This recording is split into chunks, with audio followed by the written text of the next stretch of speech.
You're Yeah, was really good. Was really good. Welcome to Untitled Live, episode 223. We here, baby. We got Red Nasty in the back in the building. He's back. Welcome back. What's going on, people? How you doing? Don't worry. That energy will pop up in a minute. That we're gonna watch this one clip and it's gonna he's gonna start laughing. He probably already seen this shit already, but we're gonna talk about it later.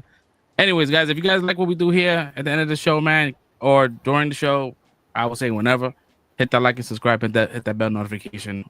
We go live every Friday night. Yeah, we got a lot of things to talk about today. A lot of things, man. So we're definitely gonna get into it. I think Caster is here backstage. Oh yeah, we're here. Let's get it. Let's bring him in. Hold on. There we go. Oh, that's crazy. I don't like that layout. I really don't. Caster.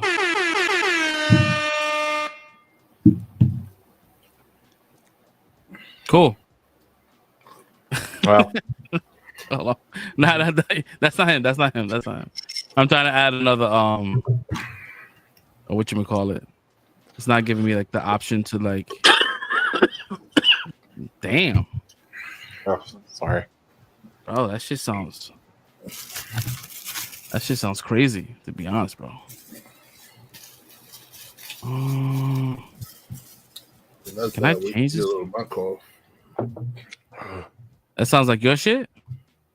No, my cough is like it's like respiratory, man. It's coming from like the lungs and shit. Yeah. Oh, nah, that shit's crazy. My shit was like that.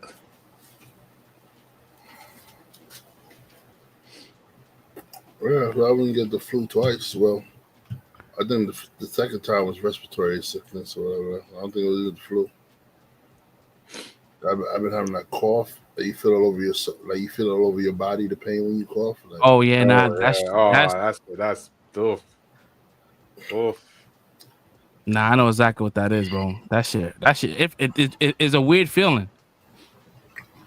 Like your nerve end is like start burning when you cough all over your body, bro. That shit. I ain't never coughed. I don't know who invented that shit, but I ain't never had a cough like that before. I mean, it said whatever fucking Spaniard that brought that shit from fucking Spain, bro. Like, bro, fuck y'all. That's real shit. Shit's brutal. Yeah, nah, I know how that shit.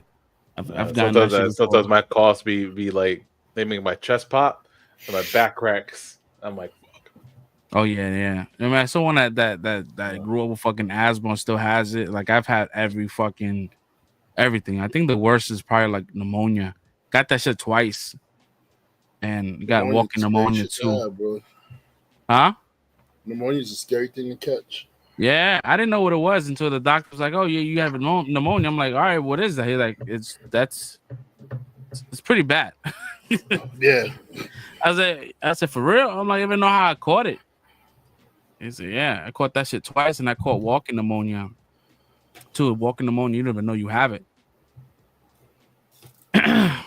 I've had that shit, so that shit is no fucking joke. So. That's what took out Bernie Mac, yo. That shit ain't no joke. Yeah, I should took out Bernie Mac, fucking Jim Henson. Yo, Matt, pneumonia is a crazy ass thing because it's just like fluid that kind of like accumulates in your lungs, and you can't cough it out.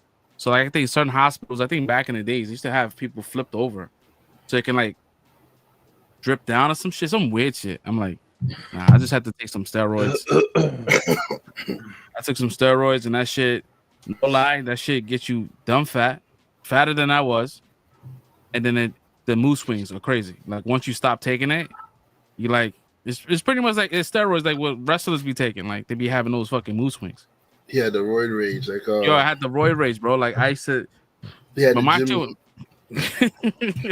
ever see the episode of Jimmy from South Park where he was taking the roids and shit? Yeah. But my shit was like roid rage. I was tight. I was like mad, and then like super like depressed. So I was like, yeah, nah. But I haven't had that shit in a while. It's been what I got that shit when I was like 18, 19. So I don't know. Supposedly that you get that shit from like breathing in someone's cough. Yo, that episode, yo, that's the one. Yo, if y'all haven't never seen that episode of South Park, y'all gotta look that one up. That's one of the funniest episodes of South Park. Yo, it's like it starts off with him taking the drug, the steroids, and there's like Timmy, the kid that called, he said his name, snitched to Mr. Mackey, and now he's taking steroids, and all he said is Timmy. Mr. Mackey, who was that? Timmy. Jimmy's doing what? Timmy. Jimmy's doing drugs. He's doing steroids. Bro, and then they have the fight at the end because he snitched her. He's like, and Cartman's like, cripplify. Bro, the funniest episode ever. And after they beat up each other to a pulp. Then you see a dope come like, all right, guys, break it up. Break it up. Oh man, gotta love that's a show. That's a show that I'm surprised that it's still like having new seasons, bro. Cause they're not gonna apologize, bro. They're not gonna. That's one show. They're not gonna apologize for everything, and they make fun of everything. So you can't even get mad, bro. They make fun of their own religions. They make fun of themselves. They make fun of everything. Everything, bro. Everything. You can't even get mad, bro. Like being fat, being diabetic. Yo, mad shit. They cover every topic, bro. They cover everything, bro. Like cripple people, like they have a whole character that's a cripple. Like you said, Timmy. Like that's crazy. Butters.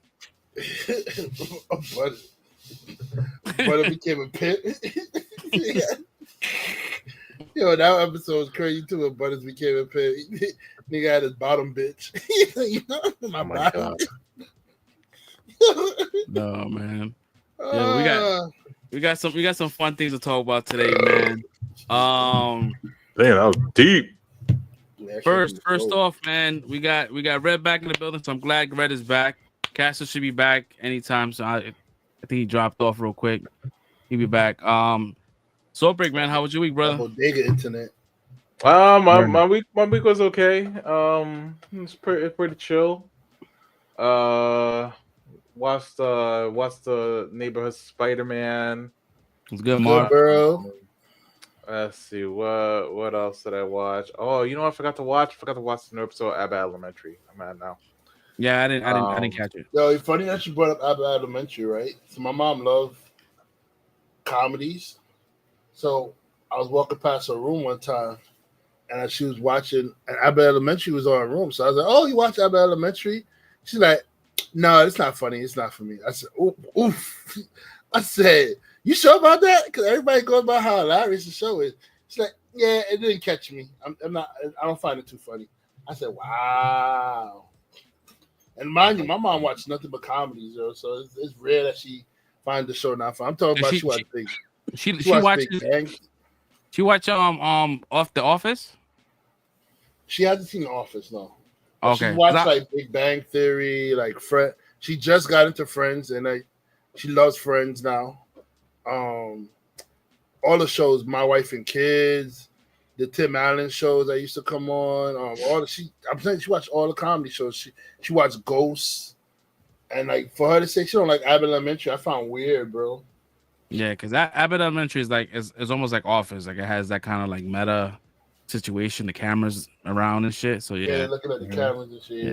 If you're not really into The Office, you're not gonna really be into this. And the comedy is like super dry. If I show The Office, season 2 of because you can watch season 1 and say I don't like The Office, but if I show you season 2 of The Office, and you telling me you don't like The Office, I don't think we could be friends, bro. Like, I have to reevaluate my mother's relationship, bro. Like, can I even call you my mom?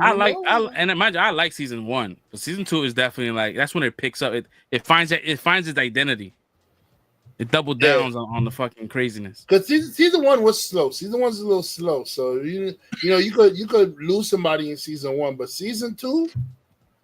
Man, if you watch season 2 and you're like, nah, this show's not for me, I don't know what to tell you, bro. I don't think we can be friends. Crazy. Sorry, Stinky. Go on with your week. My bad, bro. Nah, that's all good. I mean, we always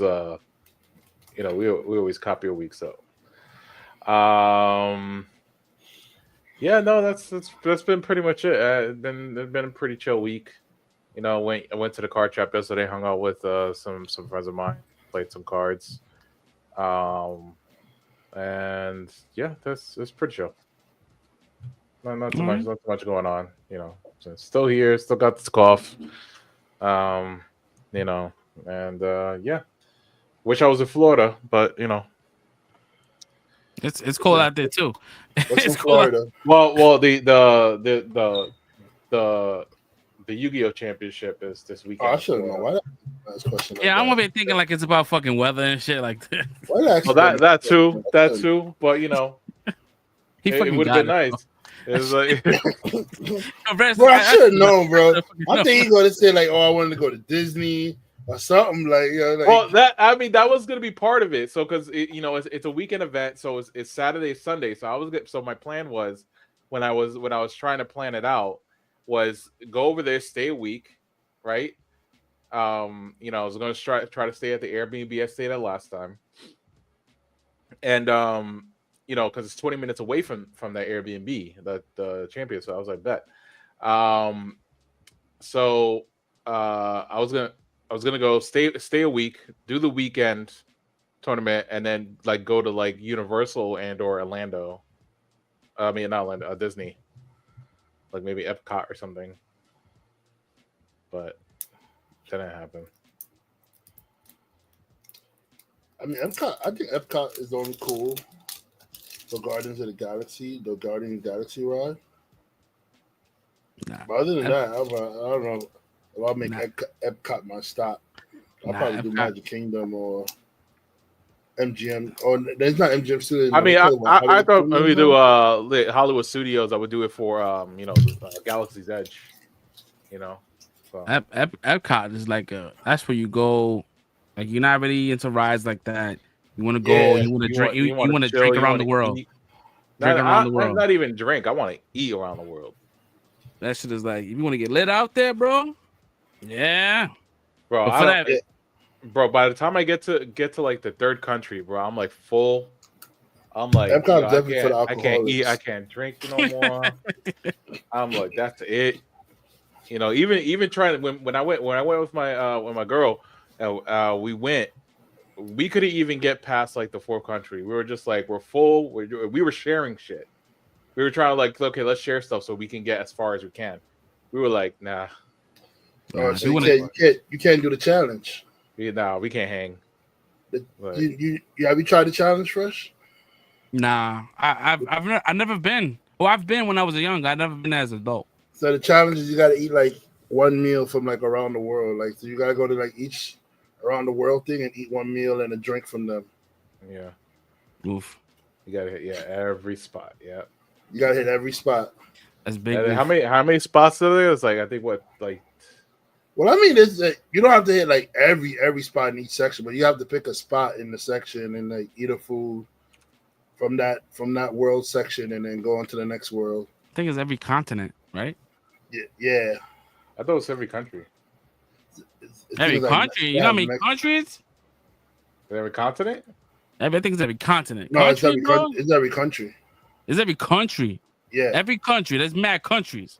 From the one that you gotta go do the whole like.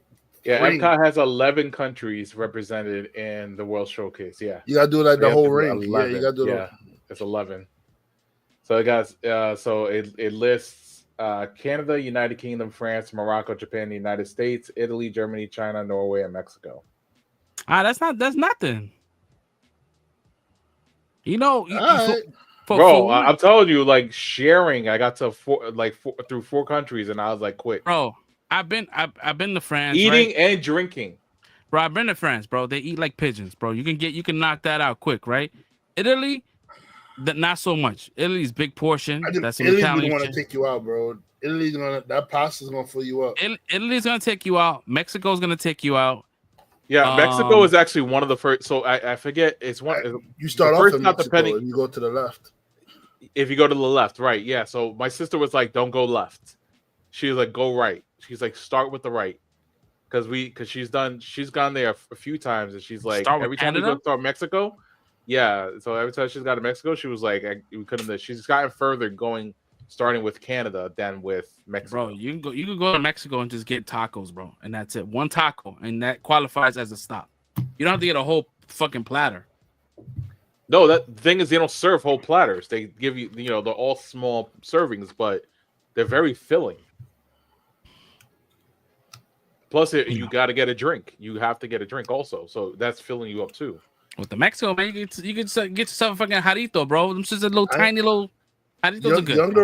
Younger Red might have been able to do it, but older Red, I'm a question if I could do it, bro. I don't know if I still got that empty pit in me anymore, bro. I don't know. I don't got that, bro. I get full mad quick. Yeah, and I'm fat, and I get full mad quick. They be like, "You sure that's all you can eat?" Yeah, bro. I'm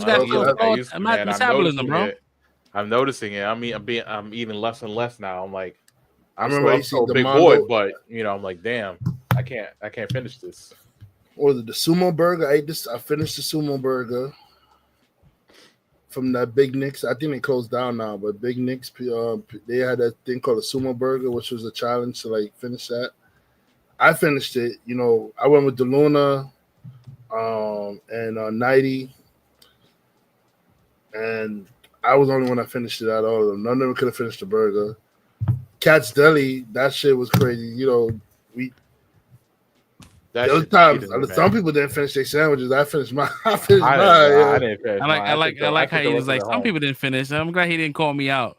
I'm calling myself out, but yeah. You called yourself out, but it wasn't only you though. It was like Devon definitely didn't finish. I was defeated. I was like, nah. Because Devon got a fucking Reuben, and I'm like, I don't know about Reubens, bro.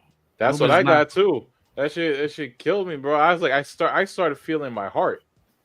I was like, I can't do Reubens, bro. Gracious me, I had the corned beef sandwich and I had French fries with that shit, bro. Like, there's a sumo burger, right? Yeah, that shit's mad big. It don't. If you see it in a picture, it don't do it justice, bro. But when you see it in person, that shit was that motherfucker big, bro. I'm talking about like it was like a mini pizza. That shit crazy. Yeah, now Cat's Deli, bro. I really want to go back. And because I felt like I was defeated going in, and I got defeated twice. So I need to go back and get that pastrami and eat that whole shit.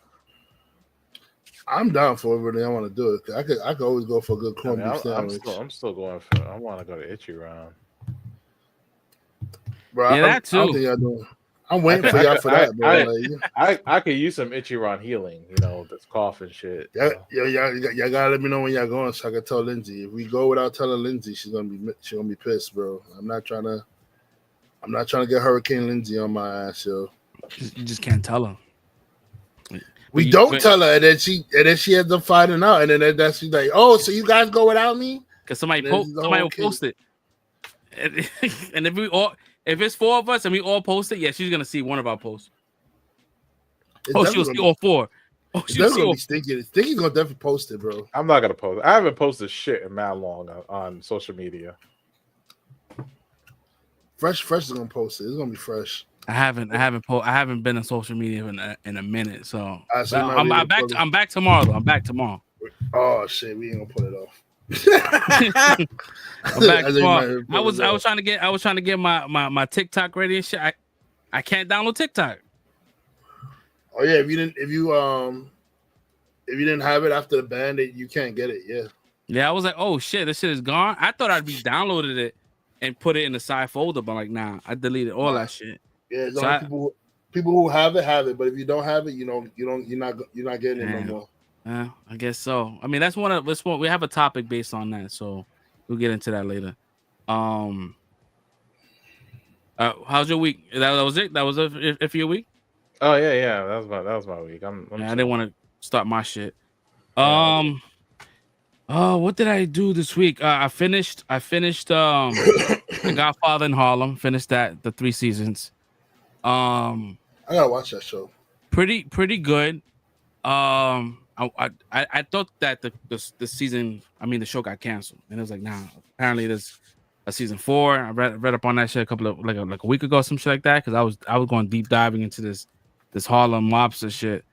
But yeah, the Bumpy Johnson situation. So like now with the season 3 ending, I'm like, how they gonna navigate? Because they got rid of one character. I'm like, Are they gonna like mention like Frank Lucas now? Because in Frank Lucas, in his story, Lucas was his driver for 15 years. But if you watch The Godfather Harlem, he's not in it at all. So I'm like, whose story is right? You know what I mean? Because The Godfather of Harlem is based out of a book from his wife, May Johnson. But if you don't know, but they probably didn't get permission to use Frank Lucas. They probably didn't, unless they're gonna introduce him into the season here. Because I mean, it's like the stories are like loosely based on these characters. Because there's a lot of shit that happens. They're like, nah, that shit didn't happen for real. That's super cap. But I was watching that, and I watched American Gangster. Watched that Frank Lucas story. I've watched it once, and I guess I didn't pay attention. Because when I watched it, I'm like, I don't remember any of this shit. Nah, that movie was crazy, bro. Shot Idris Elba right in the head, right in the middle. That's the only thing I remember. But then when I saw it like in full context and how he did, I'm like, yo, this guy's fucking gangster. But a lot of these dudes that was in the show is in the Godfather of Harlem, but not as as different characters. But like they said the only thing with American Gangster that was cap was the they said was cap was the way he talked, like the situation when he talked to Nicky Barnes. They were like, "Oh nah," they say he would have never talked to the real Nicky Barnes like that, bro. The Nicky Barnes ran Harlem, bro. Like, so it was like you couldn't, like he ran it so much that even cops are scared to like go near that club to like mess with him or something like that, bro. Like, damn. So they said that was the only thing that was like kind of unrealistic, the way he was like talking to Nicky Barnes in the movie. Damn. Yeah, I had a good time. I had a good time with the show. So I'm glad it's coming back. I think it's coming back in April. Watch that shit. I mean, listen. That if you are if you're a type of dude that really like nitpicks off of like acting, like you're gonna, the acting is not the best. You know, it's Forrest Whitaker, guys. I mean, I've been seeing clips of it on YouTube. It looks good. Oh, Rick, what's up, my guy? What's up? Thank you for stopping by, man. I appreciate you. Rick is another content creator over at his channel. If you guys want to go ahead and check it out, subscribe. He does a lot of Tesla stuff. He has a Cybertruck, and he adds a lot of like different modifications to it. So it's nice. Yeah, it's pretty dope, man. It's pretty dope. Appreciate you for stopping by, bro. Thank you, man. Appreciate it. Oh, he lives. Yeah, I'm alive. he came in. He was like, "Hey, what's up?" Oh man. Yeah. What else did I watch? All you gotta do is sneak in the back of the class while the teacher's still teaching. Word. I was that kid too. I was always in the back, bro. Hell yeah. Right in the back door. When I used to get in trouble, my mom used to be like, she'll contact the teacher, like, make sure he sits in the front. And I used to hate that shit, bro. Damn. Hey, that shit felt weird, bro. Yeah, lucky. I was always in the front. I'm always in front of the class. Front of the class? With your height? That shit. They go alphabetical order, so it's those by last name. Holy shit. Oh wow. My last name started with B, so I'm in the front of the class. So I'm near the front. I wish they did that. I will always be in the back. Yeah, for real. I was like, I'll be somewhere in the third row. Only time when it was like, oh, pick your seats or your assigned seats, then I'll be further in like back in the classroom or whatever. Like, and then how they did alphabetical order, which most teachers did, I was in the front or near the front. That's crazy. Damn. I've been tight. What else I did? I very briefly. I've been playing for the last 3 days. I got it back on Xbox. I've been playing Call of Duty. I saw you. I was watching. I saw. Yeah. Yo, and I'm rusty, but I still got it. My son was watching me play. He was like, "Oh damn, that!" I was wild. I was like, "Yo, I still got it," but my eyes.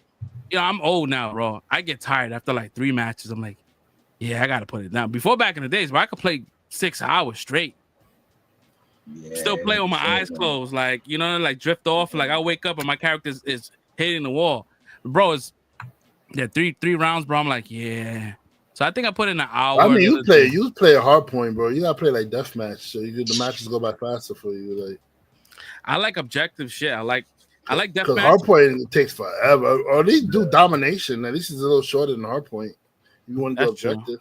Yeah, I like having like a role and shit. Like deathmatch, I just feel like ever, bro. Like them, and they got you running all over the map like a chicken with no head, bro. Like, if you want to talk about what takes long, is fucking the mode that I love playing is search and destroy. That shit takes forever. I'm never playing that, bro. Anybody ever say pick search and destroy? I'm logging right the fuck off. Bro. I love that shit, bro. I love that shit because it's super stealth, and then you have to be tactical. One kill, no respawn. Yeah, that's the only thing that kills you. The pro gamers play that shit. Yeah. Now I did play that, and I got spanked. Because it's been all the pros is on that one, bro. Yeah, that's what I was saying. Because I thought I was playing before. I thought I was playing with like bots and shit. Like, I'm getting mad kills. This can't be real people. But then when I got on Search and Destroy, I'm like, I can see the players that's been playing this shit for the last 15 years, bro. Like, they haven't stopped. Bro, them niggas, they picking you off from like all the way on the other side of the map, yo, with a freaking like, bro, they ain't no joke, bro. I can't play Search and Destroy, bro. Like, it's too much anxiety. Yeah, it is definitely anxiety. But I love tacticals. Because I'm more of a Rainbow Six kind of dude, and I went over to Call of Duty because Rainbow Six was like the second Vegas fit was trash. So I went into Call of Duty. But like, yeah, until it's a better fucking Rainbow Six, then I'm playing. Yeah, the first Rainbow Six Vegas, the dude, enemy person was pick you off with a spaz shotgun from like across the map, bro. Like it was spaz shotgun. The fact that you remember the name, yo, that's bro. Like, that was the worst, bro. Bro, that shit was like, I'm like, yo, he used a shotgun to snipe me with that shit, bro. Come on, yo. It was like the only glitch with the spaz shotgun, bro. Yeah, the spaz shotgun was almost like the equivalent to like Destiny's Phil Winter's live shotgun. I used to hate that shotgun. Mm-hmm. That shotgun was the worst, bro. But when you had it, you didn't care about it, yo. But then when you didn't have it, you're like, fuck that shit. I don't want it no more. But yeah. Rainbow Six was my shit. So yeah, because I like that team, you know, speaking on the comms but for some odd reason, like when I was playing Call of Duty, when I was playing Search and Destroy, like nobody was talking. I'm like, yeah, if no one's talking, like this shit is gonna go like south. Okay, you got to talk. So I've been playing that. I've been having fun with that. I might get back on later on tonight and play tomorrow. Let's have a moment silent for Destiny since you brought it up, yo, because that shit's a dead game, bro. Destiny, it is. It is. This is a dead game. But you know what I showed fresh yesterday or the day before, they got like new Star Wars skins, and I'm just like, man, I kind of want to jump on just to get the skins. Yeah, the skins that you don't fucking see. Mm-hmm. The fucking skins you don't like. You don't first person. Yeah, if it was third person, you could see a character and like really like admire what you have. Then cool. But like, nah, bro. All you're gonna just see is your forearms, bro, and your hands. Say forearms at most. That's it, man. But yeah, Destiny Destiny has. I wouldn't say it died. It's definitely in the going in that route, right? Because the player count is going down. They still got a lot of like content coming out, but at the same time, it's like the moment you made it back, like kind of like a Sony exclusive kind of situation, that's when it kind of fell down. Like Bungie should have just kept their shit, but I get it. You know, they was going bankrupt and they needed money, and then Sony was like, "Hey, I'll give you some cash, but you know, you're gonna have to do some like limited shit." Sony killing all the player base with that shit, bro. Like, you try to do that shit in Street Fighter. That's why I'm happy in Street Fighter 6. They said, we're putting it for both systems.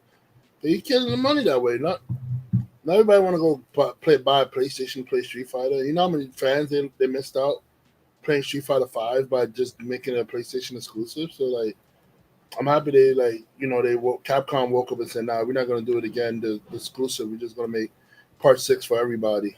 Yeah.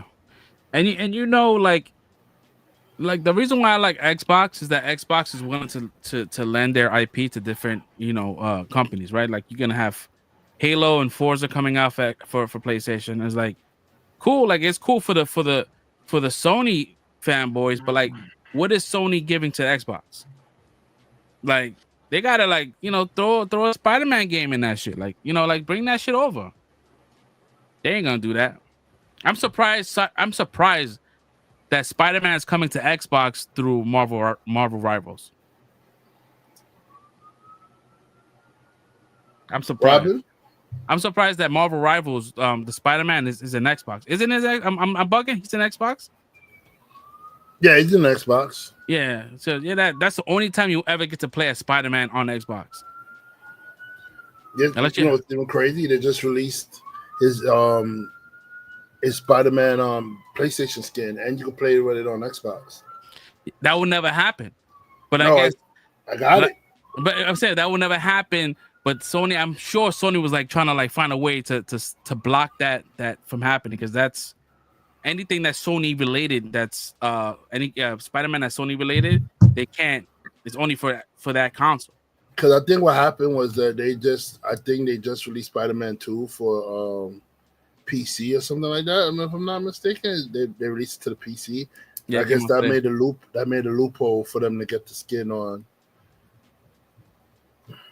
Yeah, it's just weird. I think the only time you could ever play like a PlayStation character, bro, if you bought like Kratos on Fortnite and then played them on your Xbox, like when you swapped your account over. But like, yeah, I don't know. What else did I do? I watched Neighborhood Spider-Man. I guess we can get into that later. I enjoyed that show a whole lot, even though it was just two episodes. It was pretty cool. What else? I didn't watch Abbott Elementary. I didn't watch that. To be honest, I don't think I watched anything else other than I was fucking raw dogging fucking the Godfather of Harlem, bro. I was wilding. Hey yo. Yeah. Pause. Hey, yo. What? I was I was going ham on that season, bro. Somebody. Somebody. Yeah, I don't think.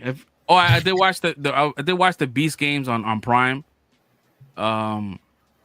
Beast Games is pretty dope.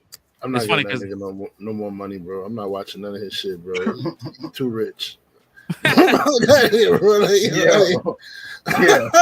that's crazy. That's crazy talk. I'm not gonna watch him because he's crazy rich. That's some bro. It's true, bro. He's too rich, bro. Like, nah, bro. He's at the point where he's so rich. He's at the point he's giving his money away, bro. Like that's not rich. You gotta be to be at the point where you just giving away money. Yo, bro, you have to watch it just off the fact that it's super fucking toxic. It is. I'm pretty sure it is. Money make people do a lot of toxic shit, bro. This latest episode was the most toxic episode I've ever seen in anything. Yeah, it was so bad. And if you don't watch it, cool. So I will tell you right now, in this episode here, it was pretty much a filler, and the filler was like, cool. There's 10 contestants left, and there's a pot of money, and there's $1 million, right? And they picked one captain. The captain was they had 10 houses. One captain was like, all right, cool. She'll get the lower number. She'll get the first house, right? And she gets to pick who gets the second house, and the second person gets to pick the person at the third house. So it goes off all the way to the 10th one, right? And so everybody goes in. They can't say anything. They let the first person come out, and they give that person an opportunity to take either the $1 million, or they could take 100,000 or whatever they want so that everyone can have an opportunity to get for the 10th house. The 10th house could get something, right? And so the first one, she's been super, like, I would say one of the best characters. Like, she's not like selfish. Like, she turned down $1 million to save her whole entire team, right? So she's valid. So he goes, all right, I'm gonna take 100,000, right? She takes 100,000. She's like, so the next person will take 100,000. So by the time the last house, they'll have 100. They could all split it evenly. So she takes it. The second person comes out and goes, I'm gonna take 266,000. And then the third person goes, man, I got a mortgage. I'm in debt 500,000. Blah blah blah blah. I'm gonna take $650,000. I was just about to say, somebody said over half of that shit. I know what it is. By the time, no lie, by the time they get to the last person, she went home with $3,600. Nah. And then they made them come back out and reveal how much they took. Yo, it showed who's the greedy bastard was. It showed who the greedy, and the one person that trusted the first one, that she trusted the second person and the third, because they kind of like really quickly was like, yo, pick this person, and they're kind of like, and she was like, she pointed at him like, you motherfucker, you motherfucker. Yo, she's like, yo, the guy was like, yo, why would you take $650,000? Why would you take that much money? Because he's fucking greedy, bro. He's like, oh, I got a family. I thought about it was my family first. She's like, motherfucker, we all have families. Yeah. Like, yo, what are you talking about? You just a greedy son of a bitch. That's what it was, bro. That's it. Yo, but the kicker is they ended this episode here because there's like 2 more rounds. But then I couldn't be on that show because I probably would uppercut nigga in his jaw, bro. Like, yo, I couldn't be on that shit, bro. Yo, the fucking the gag is that at the end of this episode, they put him in floors, right? And each one of them was in a different floor, and they had they have a red phone, and they have to figure out a way because they have to eliminate 3 people. And so they have to use the money that they took as a bargaining chip. And mind you, a lot of these dudes took the bulk of the money, so it's gonna be hard for them to kind of negotiate. They're gonna be able to negotiate more versus the person that only had like $3,600 to get a vote. It's crazy, bro. It was super crazy. And then the challenge before that with the train track shit. It's a good show. And I'm glad they're doing week by week because I'm like enjoying it. Like, you know, I forget that it'll come on, and I'm like, oh shit, it's on, and I watch it, and it's funny because it's super toxic. See, this is why I tell you I can't support Mr. Beast, man. You telling me the whole story, and all I'm hearing is almost a billionaire person fucking with poor people, bro. He just his money invested with poor people, bro. That's it. But you know what? You know, shout out to him. I mean, I have him on the docket because there's some stuff that's kind of, you know, a story that's, you know, pertaining to him. But yeah, that dude's doing good stuff, man. If you ever follow his YouTube channel, follow him. I know the philanthropist one. The philanthropist, good heart, man. Yeah, he's a good dude with a good heart, man. Yeah, like the fucking the wells in Africa and all that kind of. He does some really good shit, but he also does some really fucked up shit in the show. But there was a thing that was happening, a lawsuit that people were saying that the show was causing a lot of like anxiety, post-traumatic stress, and all that kind of shit. You watch it, and this was that came out before the show came out, so I'm like, that's bullshit. Then watching it, I'm like, they got some real like vulnerable motherfuckers. Like, where you got these contestants from? Like, these motherfuckers broke after, like, they were crying within the first episode. Like, I love you. I'm like, bro, you just met her like 3 seconds ago. I wouldn't give a shit, bro. You talking about Are You the One? No, I'm talking about the Peace Games. Oh, because I just said when you said I love you after 3 seconds, that sounded like Are You the One? Because so that's how they were. And mind you, at that point, they started off with like 1,000 people on the show, and they had to get rid of 500 within the first game. Bro, like, yeah, nah, this is crazy. But other than that, man, my week has been chill. Nothing too crazy. Just trying to survive. So you want to talk about toxic? Watch Are You the One? You haven't seen that? That show is toxic, bro.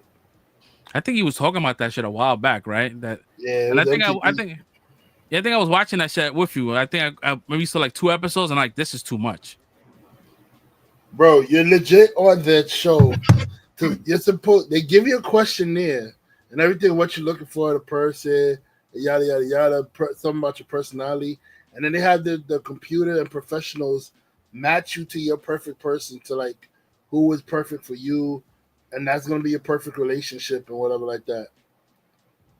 these mofos go on the show and just fall in love with any first person they meet, and when they find the person's not their match, that nigga's like, nah, yo, I'm still staying with Shorty, bro. I'm still staying with dude. So people was like, yo, bro, you supposed to find your perfect match. And yo, money, mind you, money is on the line, bro. So like everybody's supposed to find their perfect match and then like to win the money or something like that.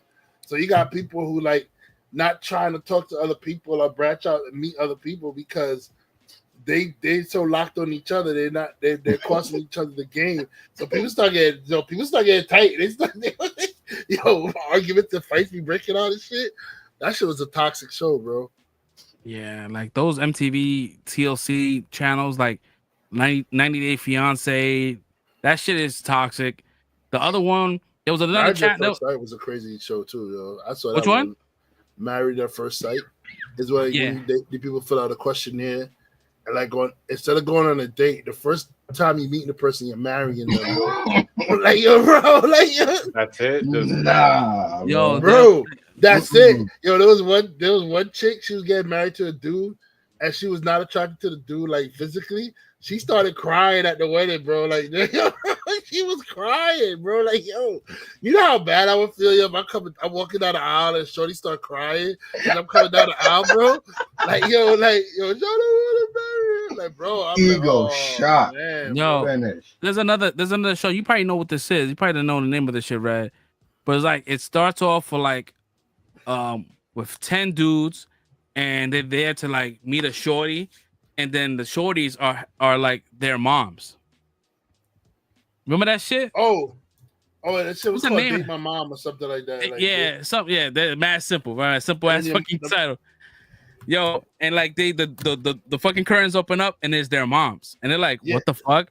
And they all was like dating each other's moms. Yeah, they had to date like Oh, you talking about the I know what show you talking about. No. It wasn't Date My Mom. That was MTV. You talking about that show? You talking about that show when they had these dudes in the house and they thought they're gonna talk to like bachelor chicks and they were really talking to the other dudes' moms and shit, bro. MILF Manor. It's called MILF Manor. MILF Manor. What kind of name? What the MILF Manor? MILF Manor, no doubt. Dude, like, bro, yo. I'm letting you know right now, bro. Anybody that like was catching the hands off rip, bro. Like anybody who's trying to smash my mom in the house, bro, catching the hands, bro. Like that is wild. And I'm talking about these are all young dudes your age dating your mom, bro, trying to smash them. The dude was like, yo, bro. The dude was like, I was vibing with this one guy. You know, this guy was like really cool. I'm like, I would hang out with this guy, and then come to find out he's trying to fuck my mom. I was like, yo, this is crazy, bro. Like, nah, I can't do that shit. I can't. But how could you as a mother do that to your son too, bro? Like at the same time, bro. Like she out there, she's still trying to get her group back, bro. Well, get it somewhere else. Why you gotta do that to your kid, bro? Like that's crazy. Get it somewhere, bro. I don't know how they did that shit. I don't know if that was like a kind of a gotcha moment. Like they didn't know they was in that situation. They had to know. They had to know. Like, your son is going on the television show, and then you go on the television show. No, bro, because there's no way to they probably didn't tell them what the title of the show is. They probably just said, it's just a dating show. The moms knew. The sons didn't know, but the moms knew, bro. The moms knew. They knew for sure. That's dirty. Damn, it's crazy. I just remember to get my kind of wanted to wait like another topic before I brought this up. But happy birthday to my mother. Oh wow. Excellent segue. Happy birthday, Mom. Happy birthday, Mama Fresh. I really wanted to wait another topic so we could kind of like gloss over this. I'm like, yo. Oh, man. You brought this topic up too. So. Yeah, right? I did. That's crazy. My bad, Mom. If you're watching, happy birthday. Love you. Yeah, other than that, man, just chilling, man. Fresh Prince, how was your week, bro? All right, man. It was cool. Had a lot of it was cool till I got to today I'm not saying yesterday. She got kind of rough in the last couple of days, but yeah, man. Kind of low. Yeah, Okay, I thought it was just me, bro. I was going to say, yo, bro, it's me. I don't want to turn it up too crazy, but yeah, I said it got pretty rough towards the end of the week, but I'm here though, so I ain't gonna complain about it. TV wise, I didn't really watch too much either. Like I was doing a lot of editing in whatever free time I had this week. Just trying to take my mind off stuff, but still watching Will Trent. Just caught up on High Potential too. They on like 11 episodes, so I'm digging it. I'm sure they got renewed for season 2. Hopefully, if not, they should do it soon. I'm digging the show. That was cool. I watched. I was catching up on wrestling, honestly, and I did watch like a couple of the original Royal Rumbles. So I think I watched like the first 2 or 3. So that was kind of cool. That was like a real wild nostalgia trip too, because I kind of remembered a lot of that stuff, like, and I just kind of tossed it out of my mind. But it was cool, like watching Macho Man and this schmuck Hulk Hogan, and but yeah, my man Mr. Perfect and $1 Million Man, who was like one of my favorite wrestlers, and I didn't realize how like good of a worker this dude was. That was my favorite villain in the past, yo, $1 Million Man. Yeah, bro. Like, everybody's got a price. This dude was tight, bro. And the promos, you can imagine, Brad. Like these promos are horrible. Going back and watching them now, for the most part. But, like this dude was solid on the mic too. Like, he was a dope worker. Shout out to my man Ted DiBiase. The best thing was when Ted DiBiase, $1 Million Man. Teamed up with IRS and it became Money Incorporated, bro. That team was crazy, bro. They became Money Incorporated, bro. Money. that was my squad too, bro. Shout out to Mike Rotunda, bro. Shout out to the classic heroes, man. Yeah, those was my heroes, man. Bray Wyatt's father right there. I don't care if they was villain. Yeah, word, man. Rest in peace to Bray Wyatt. But yeah, that was cool. My man Hacksaw won one of them joints. I think he won. He won the first one, man. He won the first one, yeah. Yeah, he won the first one. My man, I don't know if you remember Red Big John Studd, bro. Yeah. My man won the second one. He whopped DiBiase though. And that whole storyline was going on for a minute where my man was trying to buy the title off people. He was trying to put hits out on Hulk Hogan, so I was digging it, bro. They had the wild storylines going on. Andre choked him out a couple times. It was cool, bro. I had a real cool nostalgia trip real quick. Word, man. That was WrestleMania 3. I think Andre beat his ass up. So they challenged him for the title on WrestleMania 3. Mm-hmm. So yeah, that was fun. Getting ready for the Rumble, basically getting in the mode because we got it going on tomorrow. So I can't wait for that. That's tomorrow? Yeah. Mm-hmm. It's for 2 days, right? Is it 2 days? Nah. I don't. I think the WrestleMania joint is 2 days. Nah, this one is only tomorrow. Okay. Royal Rumble is tomorrow. You know I'm watching. Word up. Who's your pick, bro? It's on Netflix, right? I think it's gonna be on Peacock. To be honest, I don't think they transfer the papers so yet. Who I want to win? Whatever they call it. Yeah. I feel like I want Sami Zayn to win.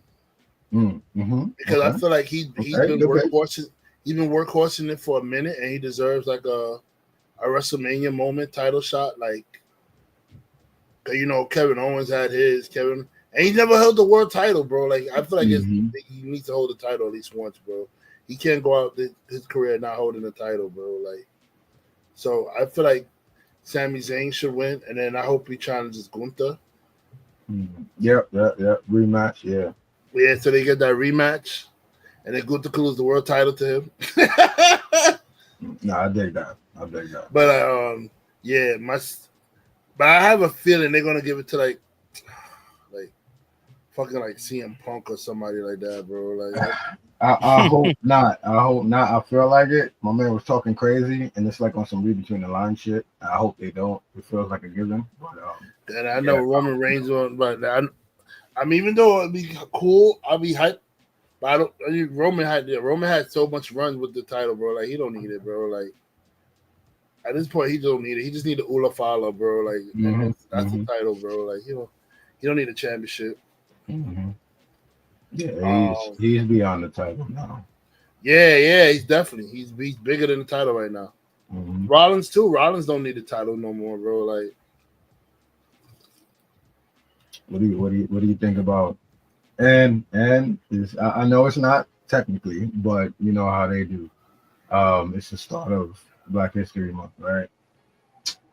So I think they might try to be like, yeah, you know, somebody melanated one. I think they might let Jay win it, bro. Jay might win it. Who? What's Jay? Jay Uso. You're not black, so what I gotta do about it? No, I'm saying, you know how they be trying to pass it off, like dude got color too. But he's going for the title though. I don't think he's gonna be in the match and get the title shot too. Huh? Didn't he go for the title at Royal Rumble? No, he's in the Rumble. Oh, his title's that main event. Oh, he lost already. Yeah, he fought Gunther. He lost at Saturday night's main event. Yeah, so he had to shut it. Yeah. So that's what I'm saying. He might win this and then lock in for Gunther at WrestleMania. Nah. You know Jay do deserve a title, but nah, he needed to go win that IC belt back from like Braun Breaker and hold that shit for a while, bro. You only held that shit for like 2 days, bro. Yeah, right. That was horrible. But yeah, I don't know who they're gonna. I feel like the company might pick him, but other than that, I don't have a pick. It might surprise you and pick somebody you don't even expect. So that's what I'm saying. I just want to sit back and enjoy it. I don't even want to have a pick. Like I just want to see what happens because I know it's gonna be wild. It's gonna be great. Well, you got your pick. You just be like Jerry Lawler, change your pick where you pick get thrown over the top. Jerry Lawler was always like, "That's my guy. He's gonna win the Rumble." Oh, there you go. No, here's really my guy. This is really my guy right here. He's gonna win the Rumble. And my man Bobby Heenan, yo. Word. Yeah. Shout out to Bobby. Oh, matter of fact, yo, and shout out to my man Ravishing Rick Rude. That was my dude too, and yeah, he was putting work in on dudes too. But yeah. So I'm excited for that too. Besides that, I was watching. Yeah, I said High Potential. I caught up. Working Moms. I was talking about last week. Still watching. I think that's about it. I can't remember anything else new. I didn't get a chance to watch Gladiator like that. I didn't watch Gladiator 2 either, so don't feel bad. No, I wanted to do a marathon too. I wanted to rewatch the first one, but I ain't get. Oh, bro.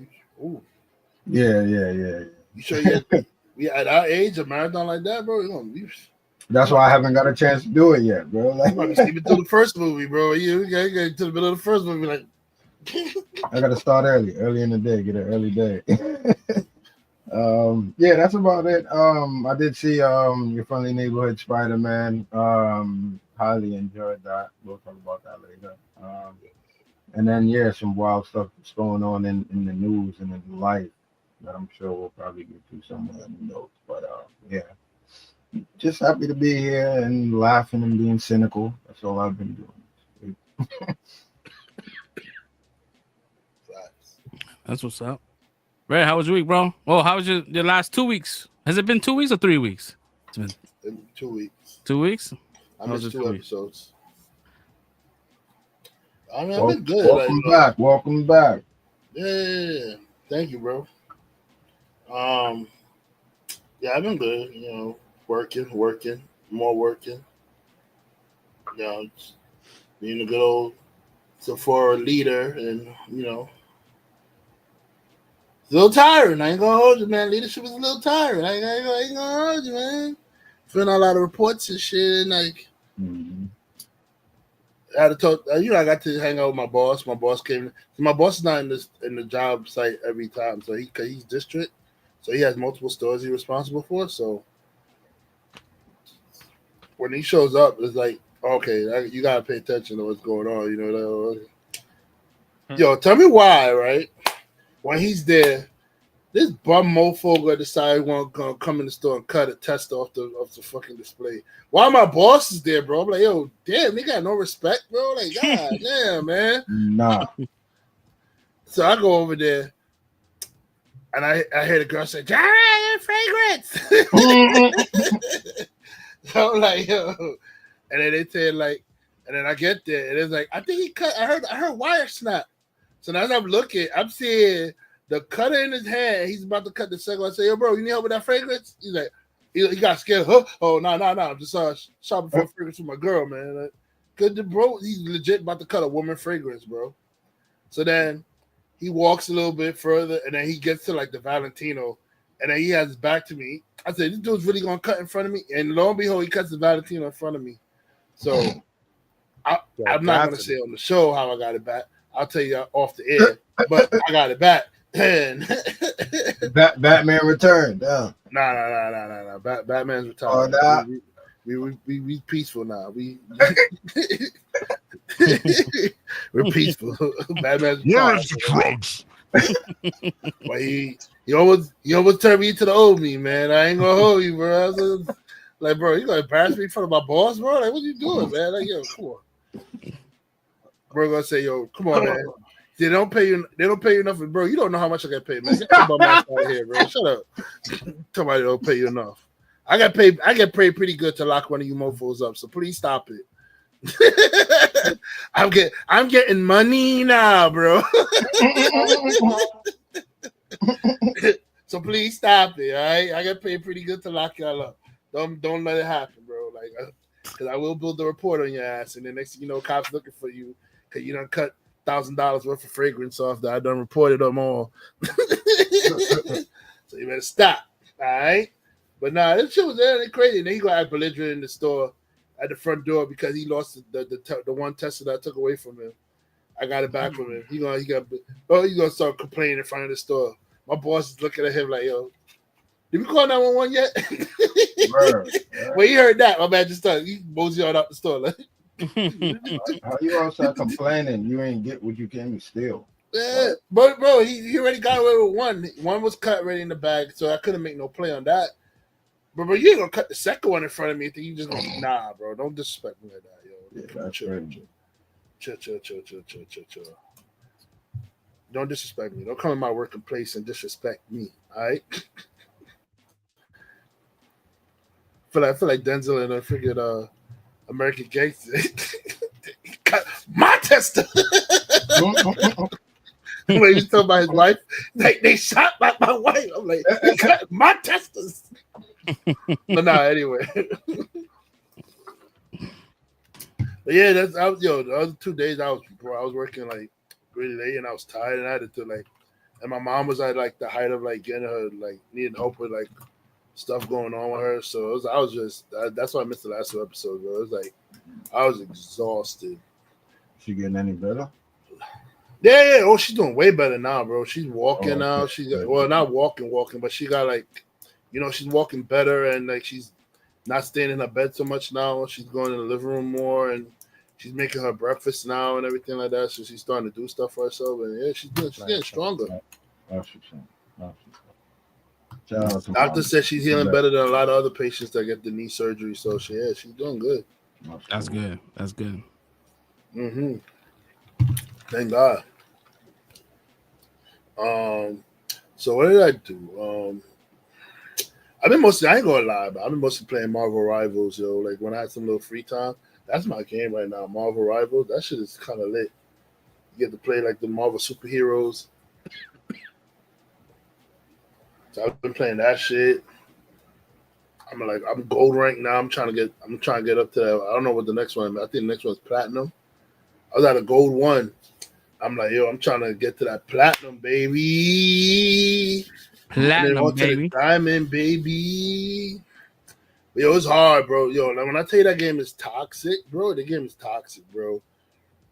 Like, they have compilations on YouTube of like toxic things happening in the game, bro. Even I got an argument with one dude in one time in the game, bro. So I'm probably on one of them YouTube clips somewhere arguing with some dude. And I swear to God, like the one thing they all do is call a person, like they get an argument, they start calling the person fat. They don't even know if you fat or not, but they're just gonna call you fat, bro. Like that's universal. They've been doing that forever. No, shut your fat ass up. I can hear you breathing through the mic. You gotta hit Nah, you wildin'. They said that shit? Bro, yeah, they go in, but they said the person Well, he said that to me too, but I know it was a lie because my mic was on mute, so there was no way he could hear me breathing, bro. I would have it on mute, and I unmute it and talk. Down by the river. But that's why I knew he was lying. I said, bro, I said that's their one go-to. They call everybody fat, and they say they breathing and struggling to live, and that's what they do. Even I was watching one streamer. He was arguing with somebody, and the person called him fat, and he's not even a fat dude, bro. Yo, shut your fat ass up, man. Bro, they be going in, bro. Them toxic videos, yo, I'll be cracking up crying because it's a video game at the end of the day, bro. These dudes just come in and they just on 100 over a video game, bro. Like niggas literally telling like, yo, bro, you get mad over pixels, bro. This is comic books. Word. And they did this to my boy one time. This was like a while ago. We was playing Call of Duty, and they was talking so much shit. They was like, "Hey," you started calling him like a bunch of like racist Mexican terms and shit. Yeah, that's Call of Duty, and he was like, "Oh," he's like, let me guess, man. Your name is Alejandro. His name was Alejandro in real life. And he hit me up later. He's like, "Yo, did you say that through my name?" I'm like, "Nah, bro. He just guessed that shit, bro." Oh man! Listen, their racism be so on point. They just know it. Bro. It's like that time when it was me, Charles, Andre, Sam. I think a whole bunch of people that worked in the store was playing Call of Duty, and we was like, we had the chat open, so you could hear game chat too. So we playing the game, and the dude was arguing us because we watched in the last game, and then he ended up on our team in the next game. So he started arguing with us and everything like that because he's still bitter about losing. And we getting at him, we're cracking jokes. And then next thing you know, he said, "Edward, can you ever shut the F up?" Blah, blah, blah. And everybody like, "Oh, there it is. There it is. I knew it was coming soon." Yo, Andre Sam was shocked. He's like, "Oh, wait, come on, sir. You got to say all that." Yeah, I got called a beaner for coughing. I coughed. He's like, "Shut up, beaner." I was like, "What?" I just fucking coughed. Bro, that story always sticks in my head because when he said that Edward, Andre Sam turned into manager mode like we was the best boss. Hey, come on, sir. It's what he want. I'm like, bro, we a video game. F that guy, curse him out, bro. He was managing the situation. The fact that you said that shit, I heard it in his voice too. Yeah. That guy's fucking his pounds were like giving a handshake to an iron brick, bro. That's like slapping granite, bro. Granite, a fucking what do you call them shits? A sanding belt, bro. Like at 100, I don't know. That shit was crazy, bro. His head pounds hurt. You want to know it's like smack marble? Give Andre Sam a 5, yo. That's like slapping marble right now. And if you get it just right, bro, the sound it makes, bro, when you get that perfect clap, bro, it's like clop. That shit is like sound waves, bro. And your hand is shaking with the wave too. It's got a pulse after that. So you start getting that buzzing, numbing feeling afterwards. Like, wow. Your hand got a pulse. And he knew he had the strength though, because he'll come up. He was like, "Yo, what's up?" Bang. Fuck. Hand hurting the rest of the day. You be like, "Come on, dog. I didn't hurt you, man. Come on, stop playing that back reach." But man, hands is big as fuck, bro. For a small dude, yeah, man. Mm-hmm. I know you was about that life back in there. You was doing some wild things in California, bro. Came over here and change your life around, man. I know. He should join that UFC slapfest shit, bro. Like he will knock a motherfucker out with those hands. Nah, I'm scared for the person, bro. I ain't gonna hold you. Yo, the Andre Sam slap, bro. Bro, he's putting somebody in the hospital, bro. There's no way, bro. Like, nah. I can't even watch them joints anymore, yo. Yeah. Haven't seen the one where he rearranged this dude's eye. Somebody got slapped. Yeah. Oh my god, I did not expect that. Out. And it's stupid. That whole game is stupid, bro. Oh my god. Oh. I'm standing there, somebody smack you as hard as they can, bro. That's crazy as hell, bro. But yeah, so I've been playing Marvel Rivals. I didn't really watch much. Can't remember. I watched something on Netflix, but damn, I can't remember what I watched, bro. My mind's going blank. I hate when it does this. Back in that happens.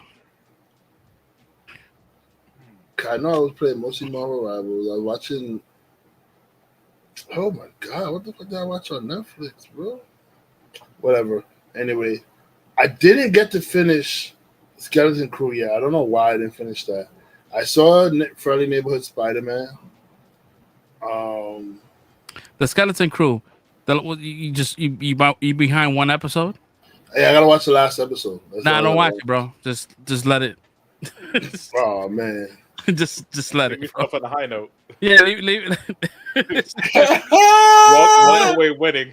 Yeah, whatever things you like about it.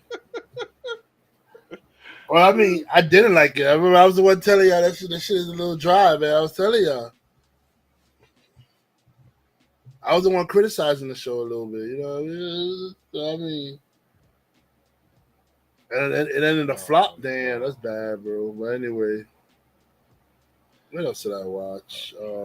I saw Moana 2. I remember I saw that in theaters. I forgot to mention that I watched that too. I enjoyed it. I enjoyed it. The music was not as good as part one, but it was barely any music. There was still a few good songs. You feel like it was barely any music? I felt like it was singing too much, bro. Nah, it was like I think there was maybe like 2 new songs, and then the rest of the songs are from Moana 1. But like there was not a lot of, you know what I mean? There was a lot of action in this one here. I like this one a lot. Like the Welcome Back song was cool. Maui song was cool too. That Chee-hoo! Did you tear up a little bit at the end? I got a little sad for Maui, bro. I was like, oh shit, yo. Maui. I thought it was a wrap for him, bro. Yeah, I thought it was a wrap for him too, bro. I said, yo, they gonna clip everybody in this shit, bro. Oh yeah. My god. I was gonna flip a table if they killed Maui, bro. I was flipping it. I was like, you better not. And at the same time, like, what, we don't want to spoil nothing, but like there was something that happened to Shorty too, and I'm like, nah, bro, they can't do that. But I knew it was gonna happen the way it happened because her name is I think in their culture her name is the water god. Is a water god name, like demigod name. So yeah, I kind of knew it was gonna lead somewhere around that range or something like that. That was gonna happen. So I kind of figured. But yo, Disney is gonna make money off of this shit because it's so good. The stories are good. Like it was a good story. I couldn't refer. I felt like she was more in danger in this story than she was in the first story, bro. Like, and the first story was pretty crazy to me too, with the guy throwing the fire shit. Yeah. But this one, when the lightning dude, bro, he was bugging, bro. Like, he was on some F-boy shit, bro. That nigga was not playing. Yeah.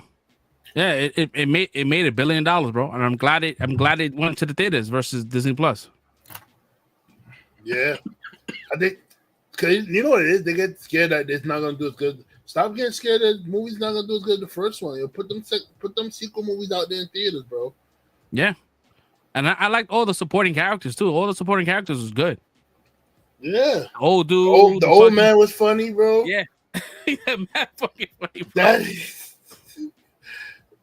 The girl who kept destroying the ship was funny. Yeah, but she was smart. And the Maui super fan, he was funny too. Yo, what do you call what was the Maui super? What did Maui call those girls that look like he's like the Moana the Moana bees? What are you, the Moana bees? And they had a different hairstyles, but they looked just like a different version of her. Yeah. It was good, bro. I definitely enjoyed this movie a lot more than the first one.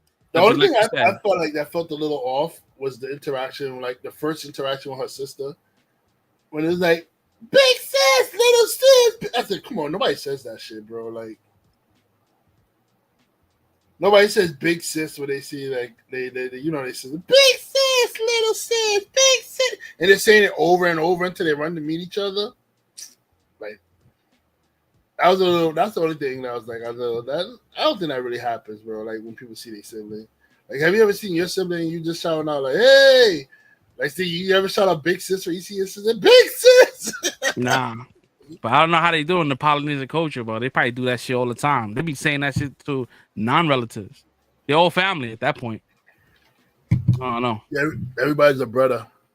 Everybody's a brother. Yeah, now it's definitely. I definitely enjoyed that shit. My eyes got a little teary. It was a little. Woo. Yeah, I'm glad it made his money though. It made it bill. Shorty tough, man.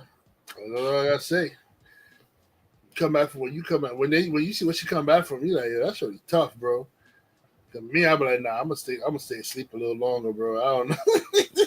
Yeah, people. I think the people try to cancel it. They're like, oh, what they're gonna introduce black folk. I'm like, what are you talking about? Did you not see the movie, or are you going based on what they say online? Like, you know, Polynesian people come in all colors. So, like, you know what the fuck?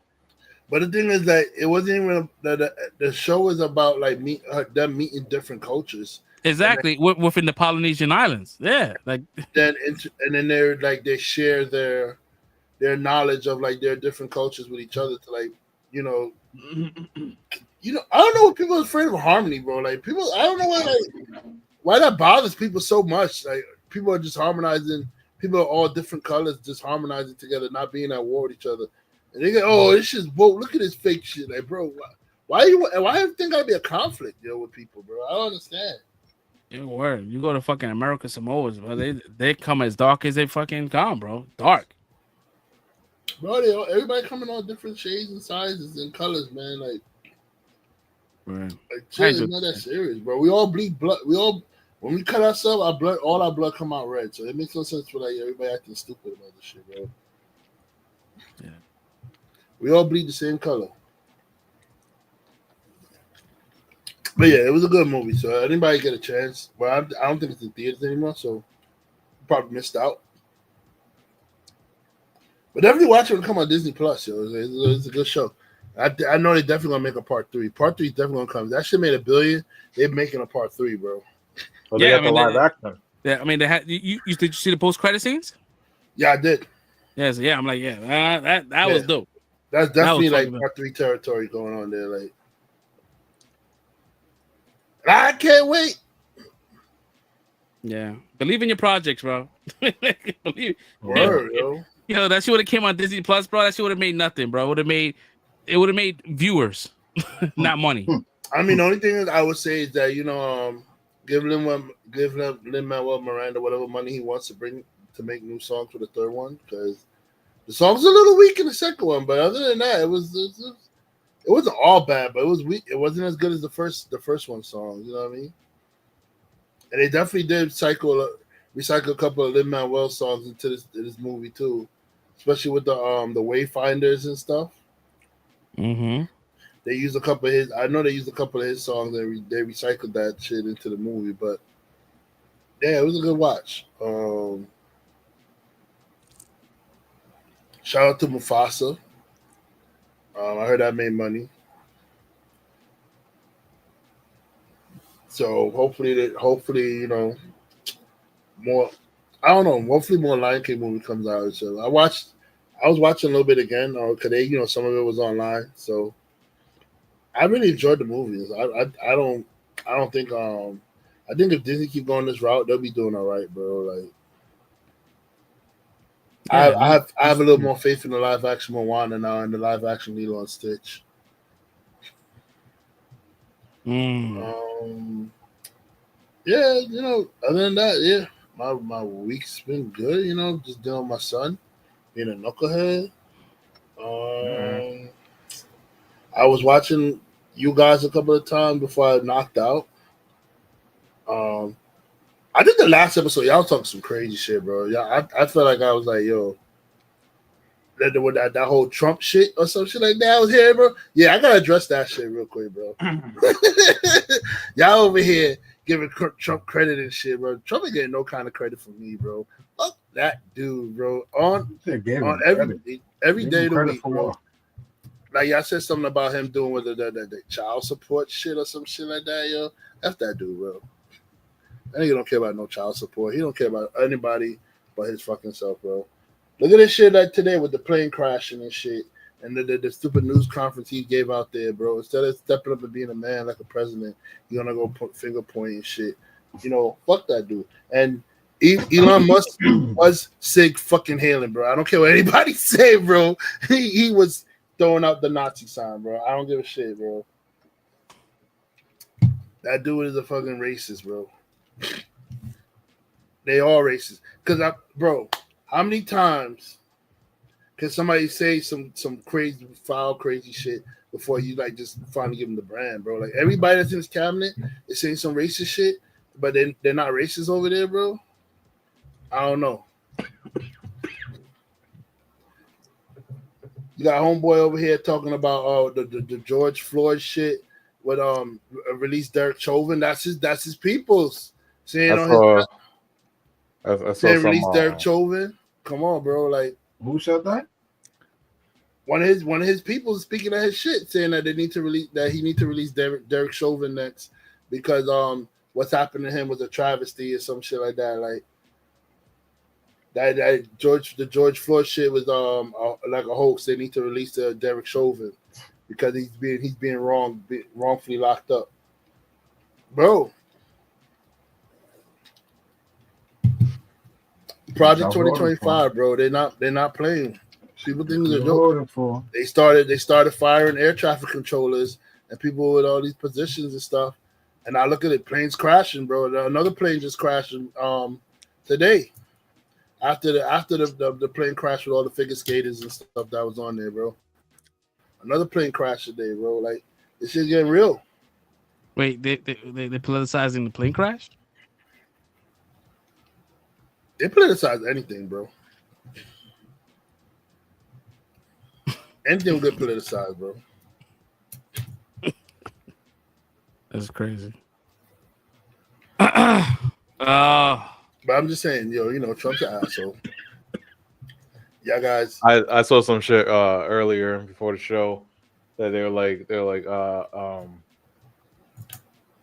Elon is not a Nazi because Germans make good cars. Like, oh, shots fired.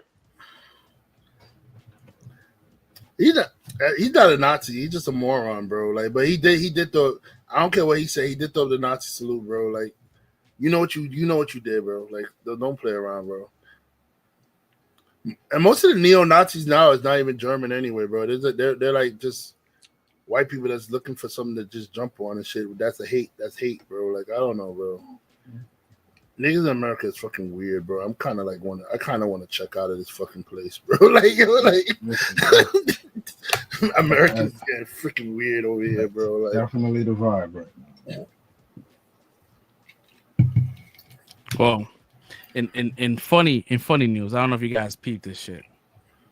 So this 400-pound woman named I'm not talking about this bitch, bro. I'm not talking, but I'm not even entertaining this chick, bro. Come on. It's part of the docket, dude. So those that are watching us that don't know what we're talking about, this shorty, her name is Dank Damas.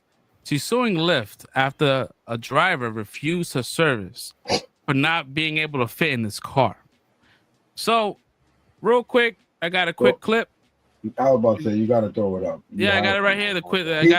People need to understand what we talking. Bro, talking about you can't fit in the car, but you the size of a fucking beluga whale. Real quick, hold on. One second, right? No.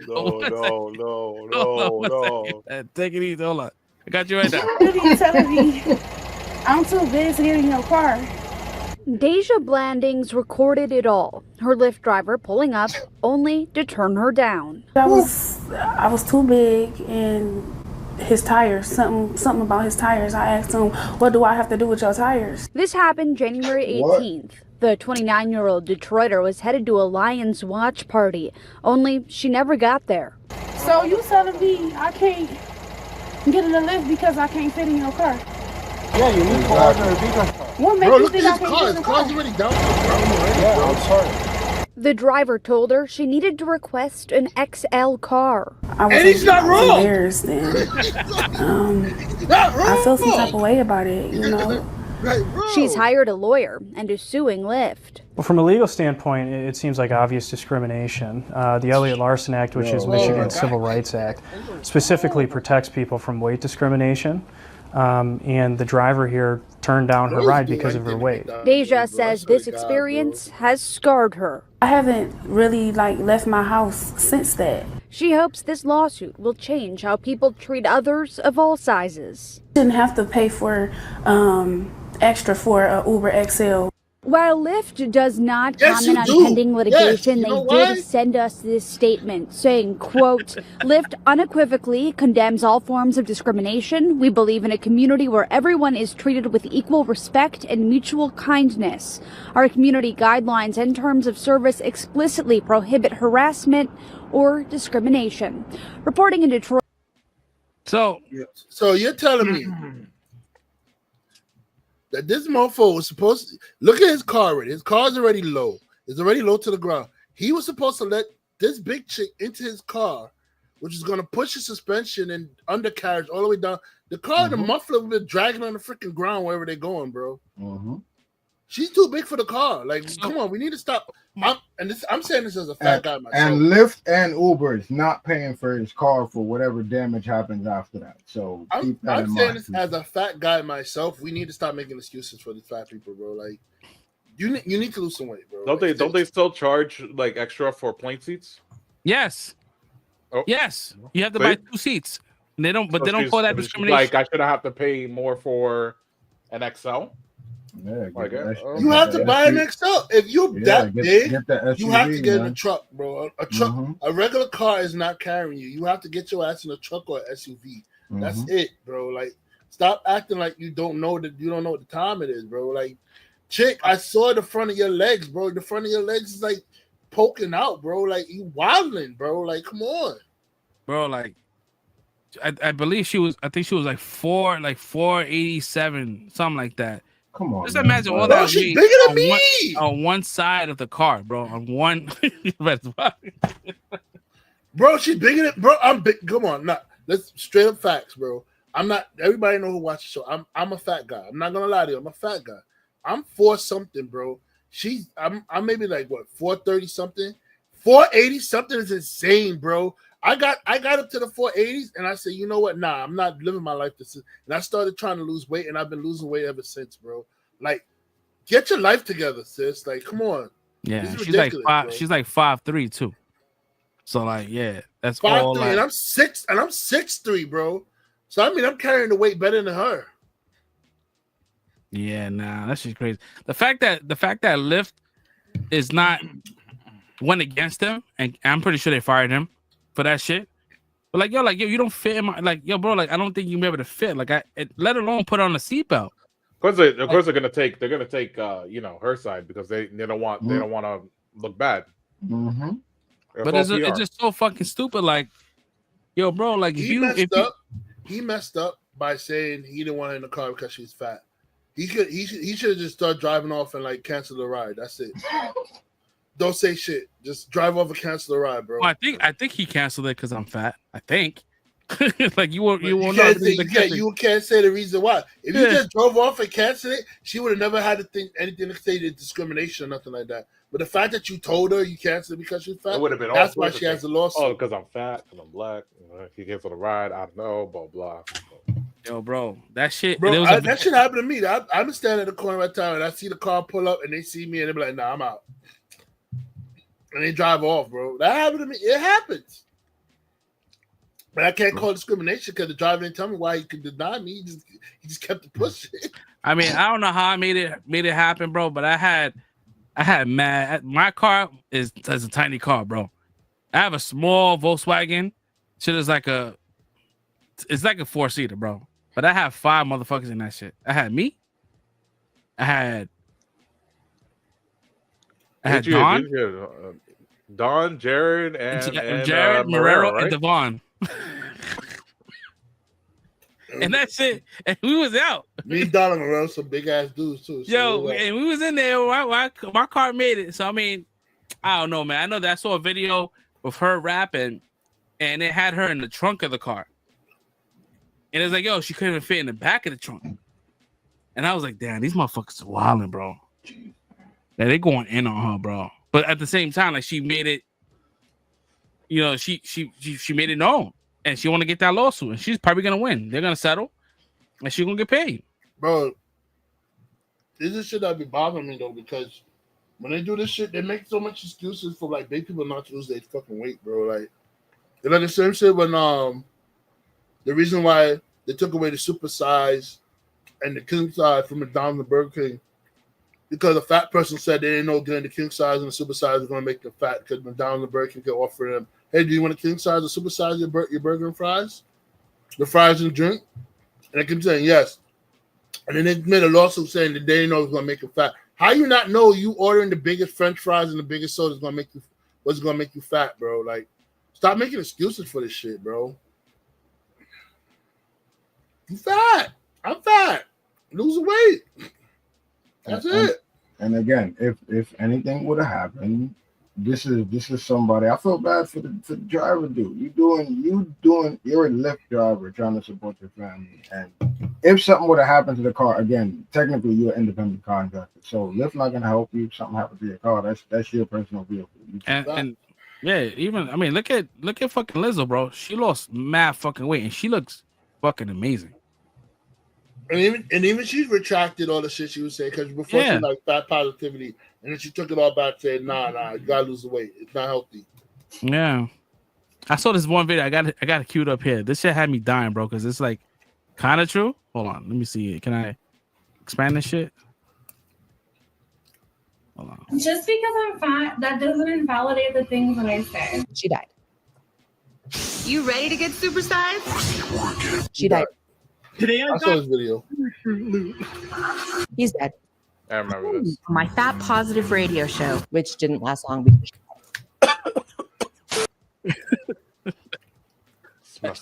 that shit is crazy, bro. You gotta lose the weight, bro. Like it's not a joke. Like look at Captain's face. I remember why she made the video, because they were getting at her because she was talking about how like fat people needed. So that night they got at her. So she made the video with all the different fat hosts that like just to make a point that like, yo, they died like because they're overweight. You gotta lose the weight. Yeah, you gotta lose the weight, bro. I'm trying to lose weight now, man. It's hard, man. This shit is a fucking disease, bro.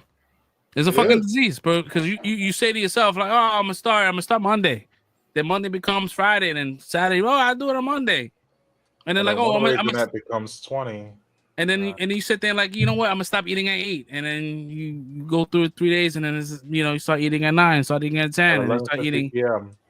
Yeah, it just smoking. The trick is when you really lose weight, instead of saying I'll start tomorrow, be like, yo, I'm gonna start right now.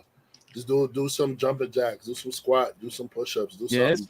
It's hard, and then bro. you'll find yourself starting to like do it because you're actually not pushing it off and you're doing it right there in the moment. Like, do it in the moment. Like, what are you waiting for to work out? Why you gotta wait for Monday? You can work out right now. You can do some anybody can do push-ups in their house. Yeah. Anybody can do some sit-ups. You ain't got to do all like 10. If you can only do one, but that's something. And then keep doing the 1 until you can do 2, and then keep doing the 2 until you can do 3. And next you know, you're building up your stamina, your strength, and everything. Where like start today. Sure, I remember we did that muff challenge, yo. We couldn't even do 10. By the end of it, we were doing like 40, 50 easy. Yo, bro, I was feeling like 50 Cent doing my push-ups, bro. Oh. No, that shit, yo, the first day, yo, but I bet if I tried right now, I'd probably break like 5. No, you must reset it. You have to start over again. Yeah, yo, we was doing that shit. Again. It was like two. We did 2 push-ups, and our arms were shaking like we had no muscle, bro. That shit. What do you call that shit? This man would just watch the camera and wait for me to get to my 10th so he could just watch me collapse. It was like the funniest shit to him. The fact that you did like. You're doing 40. So now if you start again, you're gonna be able to push out at least 20, bro, before you get like tired. The moment if you could do like 40 in the past, if you could do like 40 push-ups, 50 push-ups, and you get out of shape, you're gonna be able to push out 20 before like your body says, okay, you know what? That's as far as we're going. Or that last Get day. back in shape. That last day, bro, that shit was like toot, toot, toot, toot. Did that shit mad quick. I'm like, oh man, we should keep doing this shit. Nah. Yeah, we started switching it up with the tapping. Yeah, bro. I might do it. I might do it starting tomorrow because I'm still doing my fasting. Start tomorrow. I started my fast on in January. I mean, it's more spiritual, but like I did, like it's definitely helping me out as far as like clearing my mind. But at the same time, like I'm being very cautious on what I eat and so like I'm not haven't drank soda in a month, and no candy, no sweets and nothing like that. And so like this month now, I'm cutting bread. So I'm still not eating rice. I'm cutting bread and rice. So trying to see how my body reacts to certain things. I want to see like what is causing me that kind of like, bloat. So, I mean, I could easily go to an allergist and find out within within hours, but I'm just trying to see how my body does. So yeah, it's hard, man. And I can imagine folks that are like up there in the 500s and there's like no, like for them is like no hope. Like I just can't. It's hard. You know what I mean? So it's hard, man. So it is hard, man.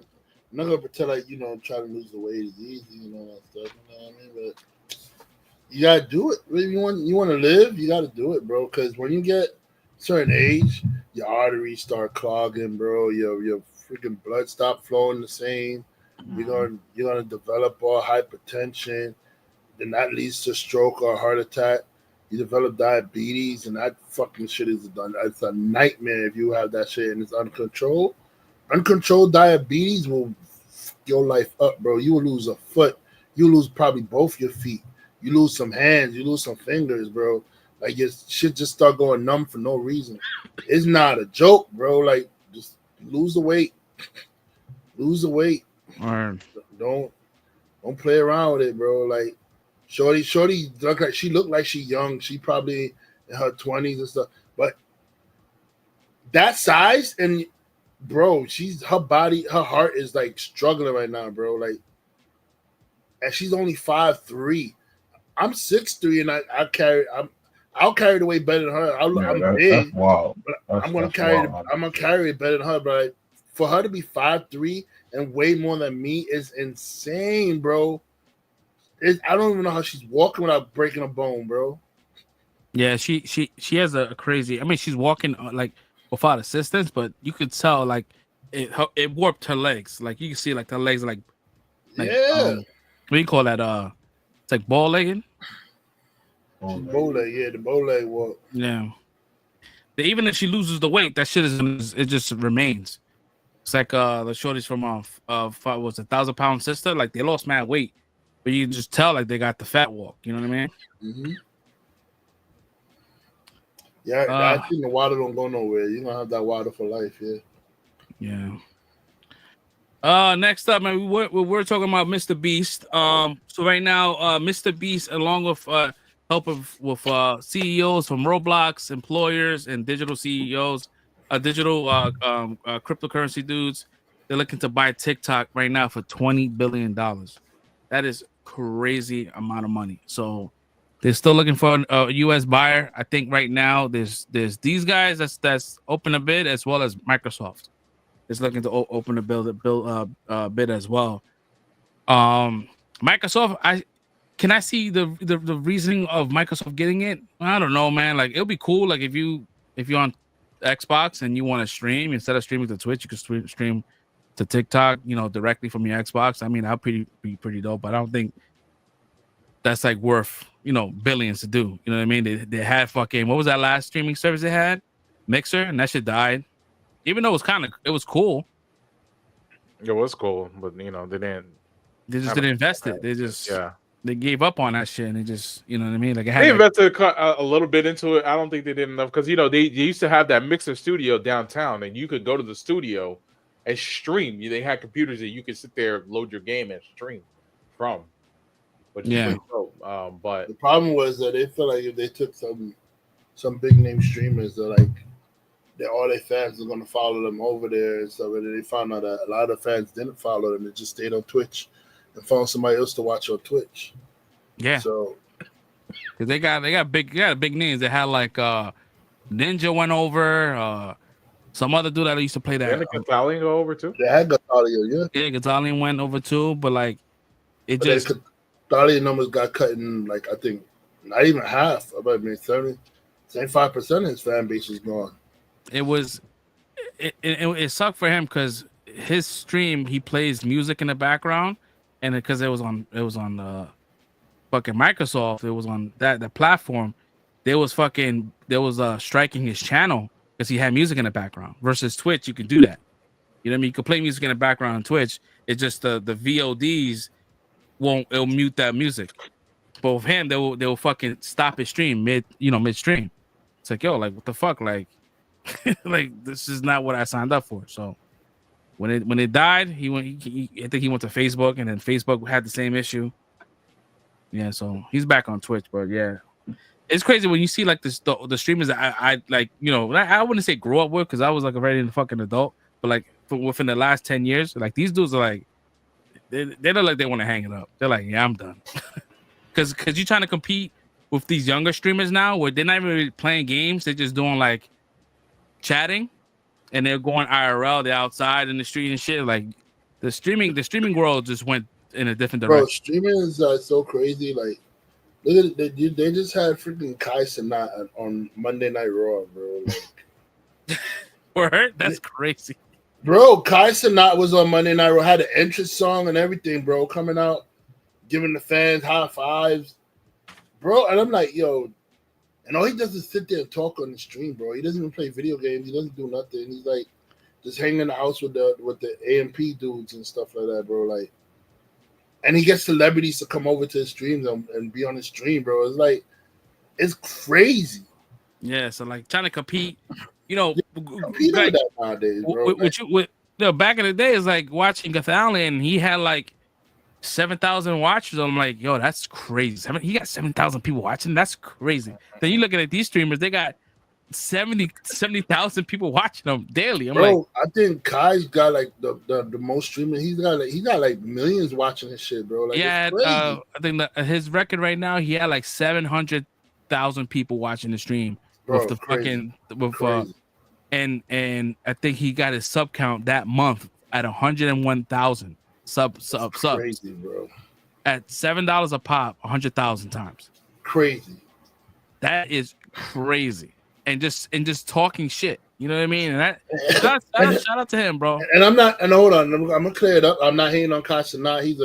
I watch his shit. He's a cool kid. He's very humble. He's very like family oriented. He believes in God. He believes in God.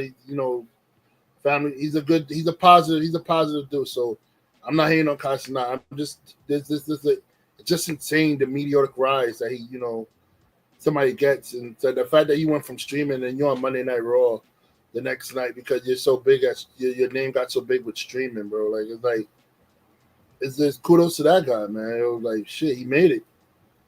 You got people inviting you to be on their shows, yo. You made it. Mm-hmm.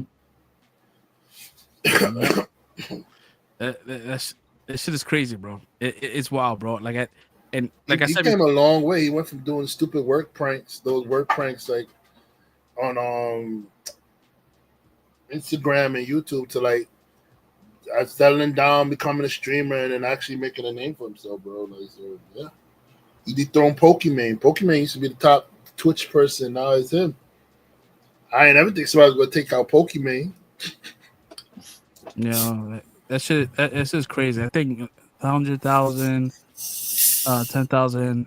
So yeah, for like that 1 month of subs, he made $799,000 just off subs, and that's not including like his ad revenue because he was running ads every 10 minutes, unless you subscribed. So that's crazy, because ads, you get more kickback than the sub itself. So yeah, that dude during that Drewski and Kevin Hart stream, he made over $1 million that 1 month, and he was getting paid to sleep. Yeah, the man was sleeping. Yo, watch him sleep, bro. You know, saying that is somebody sitting there watching you as you sleep.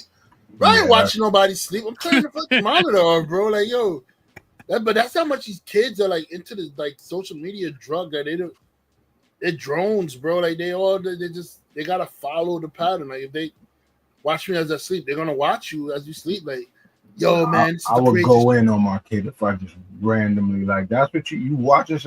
Cut that shit off, bro. What are you doing with yourself right now? Bro, I'll be so mad at my kid if I caught him watching somebody sleep. That's crazy. They made it a little more interesting with this one here. The last stream he did, the Mafia-thon, where like they were sleeping, but he had a night crew come in, and the night crew he has the dude from fucking from TikTok, the Miles Morales dude. That does he does the fucking AI shit. Yeah. So he was there with some dude with a drummer, and then like whenever like someone like donated some crazy shit, like he was saying some wild funny shit. It was funny, but he did a good job with the whole sleeping aspect because I know that part can get boring. But he had another whole other late night show that went on top of when he went to sleep. So I'm like, that's pretty dope. Could end up spazzing out on that. He spazzed out on that a couple of times, bro. But I think it was all in character. But at the same time, like it propelled his career, and then the dude that was a drummer, like his career went up as well. I'm like, that's what's up though. Like he took a lot of people. I think the one of Juice came in and threw the dude's drum set. Like he broke the shit, and Kai was like on some real shit. Like he's like, yo, why the fuck did you do that? Like that's his drum set. Like that's not our drum set. Like he brought his own drum set, and he was like, oh my bad. And then the very next day, he brought him like a fucking $20,000 drum set. The dude was in tears. He was like, holy shit, I had these drum sets since I was fucking a teenager. Like this is an upgrade. So that's what's up. So, but yeah, I don't know what they're gonna do, man. But yeah, then he had John Cena on there too. Yeah, John Cena. Fucking Phantom came up and taxed his fucking burger out of his hand.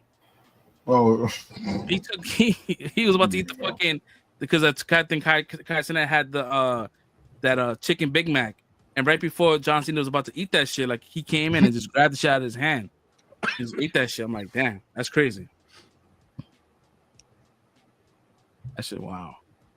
Other news, man. We have Smallville. My man Tom Welling got arrested for DUI. It's crazy when you see actors like him. You don't ever think that he does anything bad. Like that's Superman, right? That's fucking Clark. To see him like, you know, in one of those mug shots, I'm like, damn, that shit's crazy.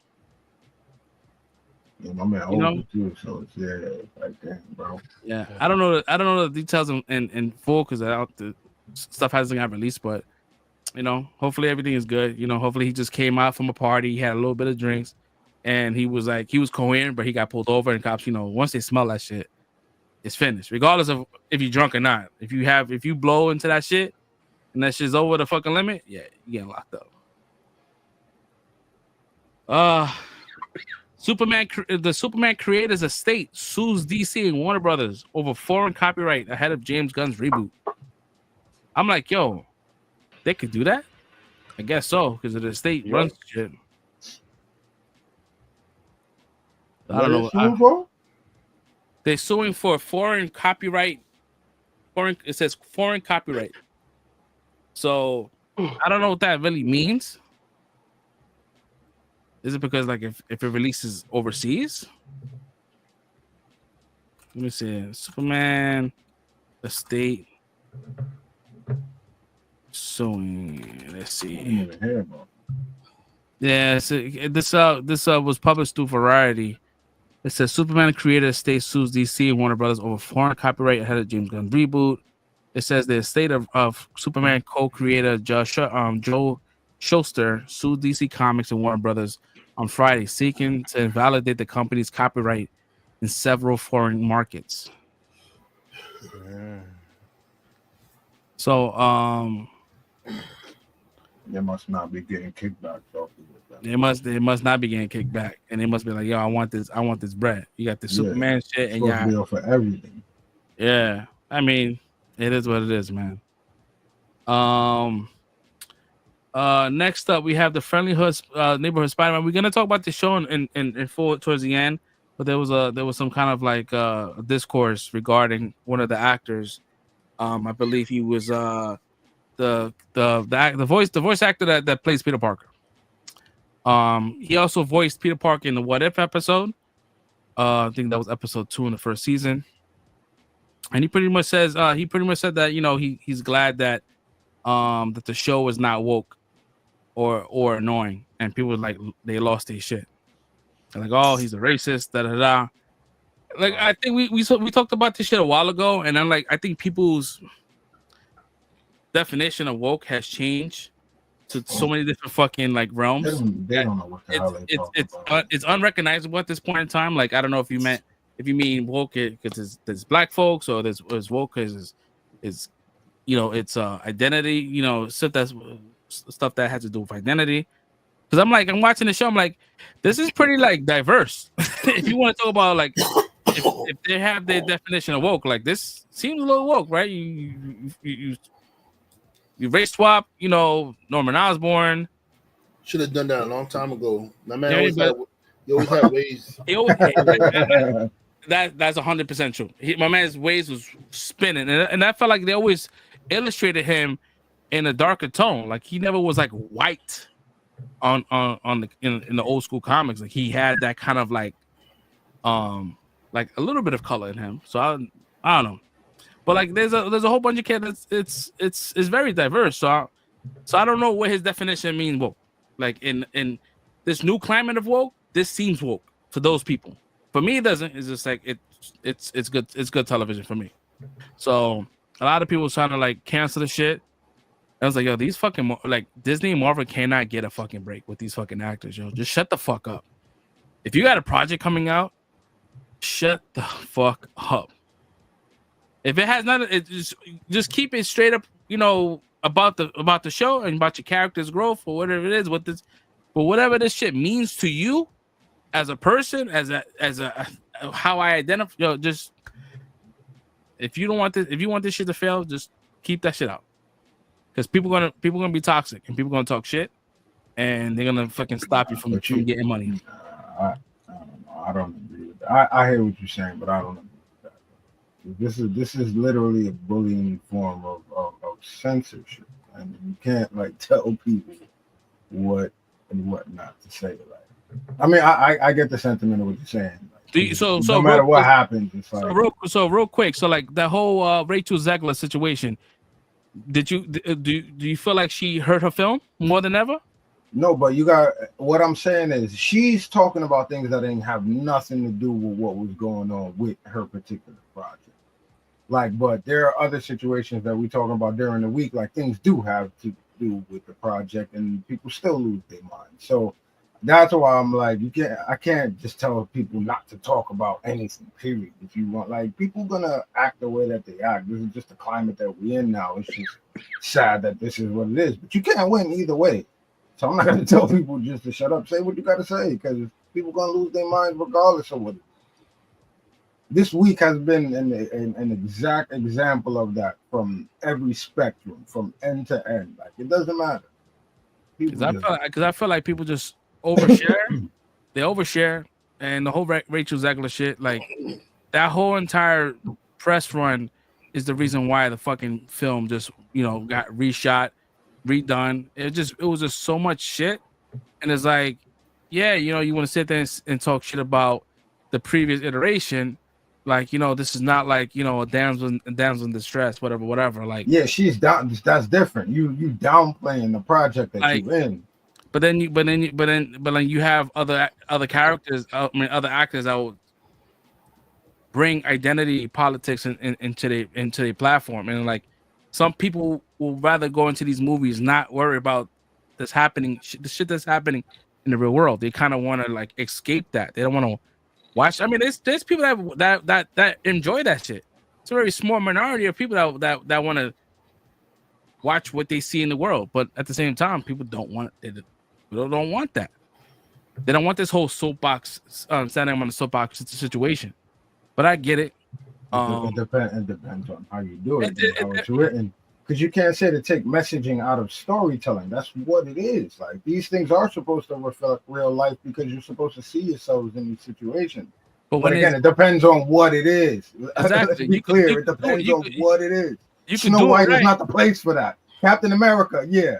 Snow White, nah, that's not who we. Exactly. Nah. You can do it. It just when you force it, people like us notice it. especially if it's forced, bro. I'm like, yo, bro, they really trying to pander.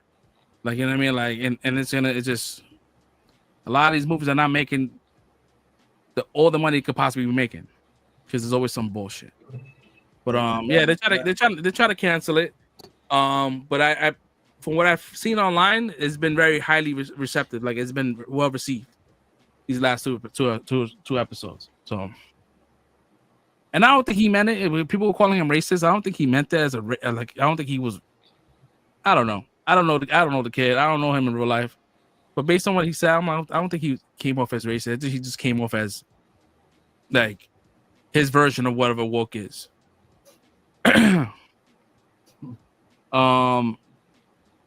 To segue onto that, seasons 2 and 3 has already been greenlit. They should. So I'm like, damn, before the first season even fucking dropped, you're already talking about 2 and 3 is already greenlit? Like, damn, that shit. You must have a really lot of, like, you have some good stories to tell. So I'm here for it. Excited. We had X-Men 97. Let's not be too excited. We had next up we have I can't even, his last name is gonna I don't know. Can you got the notes up? Fresh Prince? You better pronunciation last name. Oh, Scarlatan. Yeah. The showrunner for Daredevil, Born Again. Yeah, so we're looking at Matt. So pretty much what's happening here, the showrunner said that Matt Murdock will move away from his past MCU appearances and try to ignore some stuff. So people are like, oh, what was the last MCU experience that you want to kind of like move away from? Like the Far From Home scene, that's you're not gonna move away from that. That was a really good scene. The only one I could think of is She-Hulk and the whole like situation that that he was kind of a I don't know what would you call it? Like a booty call? I don't know. Yeah. Something like that. So I don't know if he meant by that, but yeah, I don't know. That definitely ruffled a lot of feathers from what I've seen on different articles and quotes and shit. So I don't know. Have you guys seen it on the social media? Anybody been talking about this? Nope. Not backlash from it, but you saying that right now, to me, it's like, this is what I mean. People read too much into shit. Like, he's basically just saying, I'm not beholden to none of the stuff that happened beforehand. Like, I'm ignoring stuff and I'm telling my own story. That's basically what he's saying. But of course, people nitpick it and rephrase it and be like, nah, yeah, it means that he don't want nothing to do with She-Hulk. And people just look for any excuse to try to like shit on other projects. Like, I didn't take it that way personally. When I read the original article, I thought he meant like he was talking about like the original season that got canned. Like he's talking about like when they did the 6 episodes and he kind of was like, nah, this is not working. Like, he was talking about that.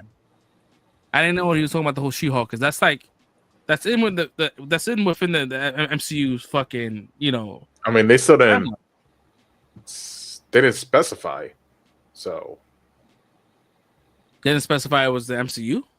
No, they didn't specify what part of the MCU. So a storyline. So they could be talking about the original series, or they could be talking about his appearances as She-Hulk. We don't know for sure. No, he said the MCU. So I'm assuming MCU is whatever it's within the Disney umbrella. I don't think he was talking about like the Daredevil Netflix stuff, because apparently the Netflix series that they didn't consider that MCU canon until like now. That was always treated like a redheaded stepbrother. Wow. So sorry for the redheads out there that's watching. No hate to the redheads, bro. I like ya. I was a redhead once. That's crazy. Yeah. So pretty much the same showrunner compared the show to the Penguin and said, in quote, we even more grounded and less stylized, even more rooted in the here and now. Love the Penguin. We're just a little faster, meaner, cleaner in our storytelling. I did hear that too. I heard that the show was definitely like gritty,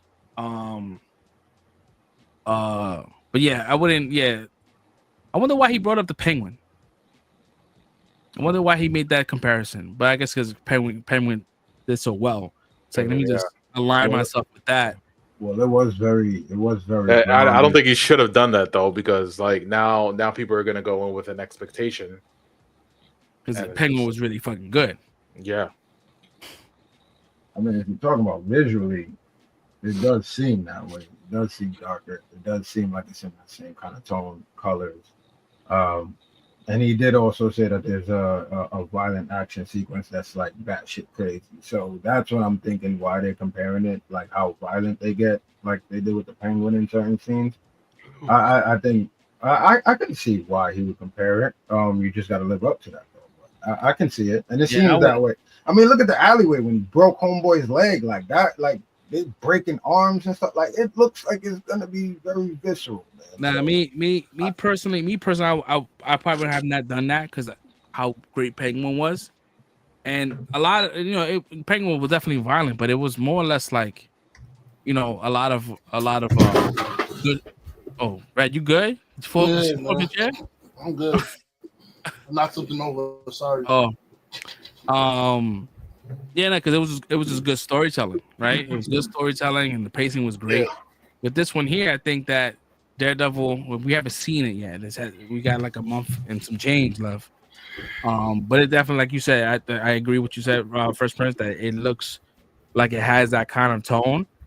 And I think the showrunner did say that his show is going to be more of a, like, we're going to show you type of stuff versus telling you, which a lot of shows kind of like, suffer from. Like they just rather tell you than show you. So I'm looking forward to it. Man. I hope it's great. I hope it's good. And it's gonna be kind of a weird kind of situation where, we've been watching Daredevil, we will binge his show the moment it comes out. But this one here is gonna be a week to week, so that's gonna be hard for us. Like a week to week Daredevil is gonna be hard. I feel like if they do what they need to do, again, in comparison to the Penguin, you do what you got to do. I could deal with that week. I could deal with that. Give me something to sit on and enjoy every week. But at least with the Penguin series, you got like an hour of show. With these Disney Plus shows, they kind of like they do the half an hour, and I hope they're not short. You're right. They haven't released an official time, but like. Yeah, these gotta be close to like at least 40 minutes and change. Like they can't be shortchanging these episodes. I haven't seen. I haven't seen the time frame. Honestly, I haven't even second guessed it. Like you do a half an hour show with this, you're bugged. That don't even make sense to me. I don't see that. It says this was published on October 14th. And this was October 14th. So this was definitely after the reshoots. So it says each episode of Daredevil Born Again will have a runtime for about an hour. Yeah, that's kind of. So each episode will be an hour long, and it will have 9 episodes. So if it's 9 hours of fucking Daredevil, that's this is what I'm saying, bro. Like I'm ready for this, man. I'm ready. I haven't seen nothing that gives me pause yet about this project. Next up, man, there's been some backlash, but I think that he kind of fixed this. This was kind of like an old docket, and it's been cleared up since. So pretty much, Anthony Mackie was on the interview, and they pretty much was saying, hey, what, explain what Captain America represents for him, and he said Captain America represents a lot of different things. I don't think the term America should be one of those things that he represents. It's about a man who keeps his word, who has honor, dignity, and integrity. And the internet lost their shit. And I'm like, what is different from what he said than what Chris Evans said like years ago? He said the same exact thing. His skin color, that's what he just said the same exact thing, and people lost their shit. And I'm like, yo, to be honest, bro, like Captain America, yeah, his name may have America in it, but like it's bigger than America. Like it's not just like America he's saving. He said it's the world. You know what I mean? So like it's bigger than that. And it's about integrity. He's all about integrity. He never looks to get through trying to find the faster thing, the shortcuts and shit like that. He's not about that. He's not about bribes and all that kind of shit. Like, he's all of a man of his word. That's how I see it. I don't see it that whenever I hear of Captain America, I don't think of him as America. You know what I mean? Like, that's, you know, America, and you hear the fucking eagle in the background and shit. Like, I don't see that. Ideal wise, he's like Marvel Superman, bro. It's the same exact thing. So if you understand what Superman stands for, you don't say, "Oh, Superman's only for America." Okay, yeah, he grew up in Kansas and all that, but he denounced it too. Like, it's like, yo, these things. He's like Fresh said, it's not a represent. I'm not supposed to represent America. He's supposed to represent an ideal of what Americans should strive to be. So if you don't understand that, again, you're looking to be mad. This is selective outrage, just another thing on the list that they're looking to hate on this movie. Yeah. It's ridiculous, man. It's tiresome with these things, man. No, I agree. Like, I really want this movie to kind of come out already and just like perform the way it needs to perform, and kind of we can move forward. And let's say now, if it don't hit $1 billion, doesn't mean the movie failed. Like, let's stop acting like all these movies need to hit $1 billion in order to be successful or to be good projects or movies, period. Like, let's get rid of this fallacy, man. That's another annoying thing. Yeah, that, and yeah, like you said, I think you said last week, like, that whole $1 billion is something that's new. That's like a new thing. Like, movies were not making $1 billion like that. Like, it was like, there was outliers like shit like Avatar and Titanic, but like movies like were not hitting. It'd be like $1 billion movie like every 5 years or some shit like that, if that, when they started making $1 billion. So yeah, if this movie for me, I think if this movie made 700 million, I see that as a win. My man Hulk said it's an absolute win. Yeah, and I think and it all depends how much money was actually used to the budget and the advertisement. But I don't think that shit ballooned over like 400 mil.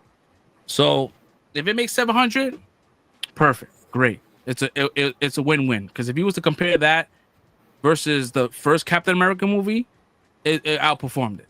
Okay, this is Captain America 4, but this is Sam Wilson's first movie. So you got to treat it as a first, not as a fourth. You know what I mean? So he didn't have 3 other movies to kind of tee up this movie. This is his first time. So it is what it is. We figure it out, man. I'm looking to see the movie. Next up, we have the Skeleton Crew. So there was actually a deleted scene they talked about, and the deleted scene entailed Jod's Jedi Master, and she was played by an actress named Jasmine Al-Mazari. There's a picture I have here. I think I have it here. Let's see. Share screen. So this is the behind the scenes, and this is her get up here, and that was so they were saying that it was a flashback scene that they decided to cancel out. I'm like, damn, it would have been nice to see that, that scene. It would have been dope. But I'm sure there was a reason. Maybe they just didn't want to. Maybe this scene here probably broke continuity a little bit, and they knew that if that would be the case, like after the whole Acolyte situation, it's like, I don't want to show anything that I guess boggles down whatever happened with the previous shit. So I don't know what was the reason. It's like this is a like, we telling stories in a galaxy far, far away. Everybody's worried about breaking canon. You telling me you people are not smart enough to make stories where it doesn't have to attach to the full canon that they have or storyline that they have going on right now? Yeah, really that lacking in creativity. This I don't know. It seems like they're scared to do it. If that's the reason, like, you're scared to do things, man. Y'all don't need to be producing anything else. Y'all scared to innovate and push things forward. Don't do it. Stop doing it. You're just gonna keep running around the same circles over and over and over and over and over again, and it's gonna get smaller and smaller and smaller on what you can do because of what people are doing and introducing new things. Get away from the main shit, or please. Right. Next up here, we have James Gunn reveals that he had to scrap Creature Commandos characters. So definitely considered was Wolfpack, and Man Bat was one of the characters that he had planned for the show. But he wanted to tell a weasel story, so he felt like it was way too many rabid fuzzy characters. So I mean, I'm cool with it. I'm sure that he has, dude. He's a CEO. Sure, if he wants to do this shit in the future, he could. Like, there's nothing stopping him from handling these characters in the future. It may not work in this one here, but you know, you got Creature Commandos season 2. If that happens, you could introduce Man Bat, which would be crazy. But then you gotta like like that. That's like canon to the whole live action shit. So I could imagine that live action. Mm-hmm. So that's cool. So Jake, next one up, we have Jake Gyllenhaal. He's to star in the next M. Night Shyamalan movie. Listen, after what he did with Trap, I'm like, yeah, he still got it. I mean, it was not the best, but like it was a good fucking movie and it had a good twist. So I'm like, yeah, that's pretty cool. But Jake Gyllenhaal, man, he's a great actor, and I'm sure he's gonna fucking kill it. Mm-hmm. Yeah, he's a really good actor. My favorite actor in the world, man, John Leguizamo, joins the cast of Christopher Nolan's Odyssey movie. Which, to be honest, bro, this is looking like there's a lot of good talent in this fucking movie, bro. Yeah, this joint is insane. This cast. I think you have Tom Holland. You have, let me see who else is in here. Hold on, I had it somewhere. That shit's stuck. Odyssey 2026. You got Zendaya, Tom Holland, Anne Hathaway, Robert Pattinson, Matt Damon, John Bernthal, Elliot Page, Charlize Theron, Lupita Nyong'o, John Leguizamo. That's a crazy list. Yeah, bro, it's crazy. What you're looking like, god damn. It's like I feel like they drop new people every week, bro. It's nuts. And we still don't know the premise. So supposedly, it's like some like futuristic some space. It's a riff or a retelling of Homer's Odyssey. Okay, I never seen that one. I never seen Odyssey.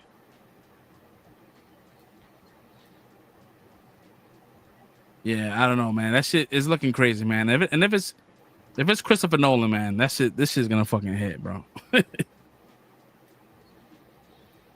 It's gonna fucking hit. Did we lose Fresh Prince? Oh no, he's here. Next up, we have Matthew Lillard. He is returning for Scream 7. I'm like, yo, how the fuck? If you guys remember Scream 1, did he die with the fucking TV falling on his head? Bro, I mean, yeah, you know what? You could bring anybody back, right? It's like, where the fuck were you? You know what I mean? Like, what happened? What was the? Next up, they bring him back Scott Foley too. Roman. Oh Bridges. yeah, I did see that. I'm like, yo, I guess they trying to like, you know, with the whole controversy with the whole Melissa Barrera situation and Jenna Ortega, they're trying to like pull all the stops with this movie here. But they brought back the original writer, right? I don't know. I think he's directing this one too. Like, I think that's what they did. So it's like, yeah, he's bringing everybody back. I heard Billy. They bringing back Billy Loomis too. It's supposed to be coming back. How the fuck is he coming? Oh, as a I mean, yeah, it's probably flashbacks like they've been doing. You know what I'm saying? Because Shorty's still gonna be in it, right? That's her father too, right? It wasn't just Melissa Barrera's father. It was Nah, it was Melissa Barrera's father. She was the only one. The General Ortega was a half sister. Oh, okay. Yeah, so I don't know, but I mean they're gonna do something. I don't know. Yeah. Let's see, man.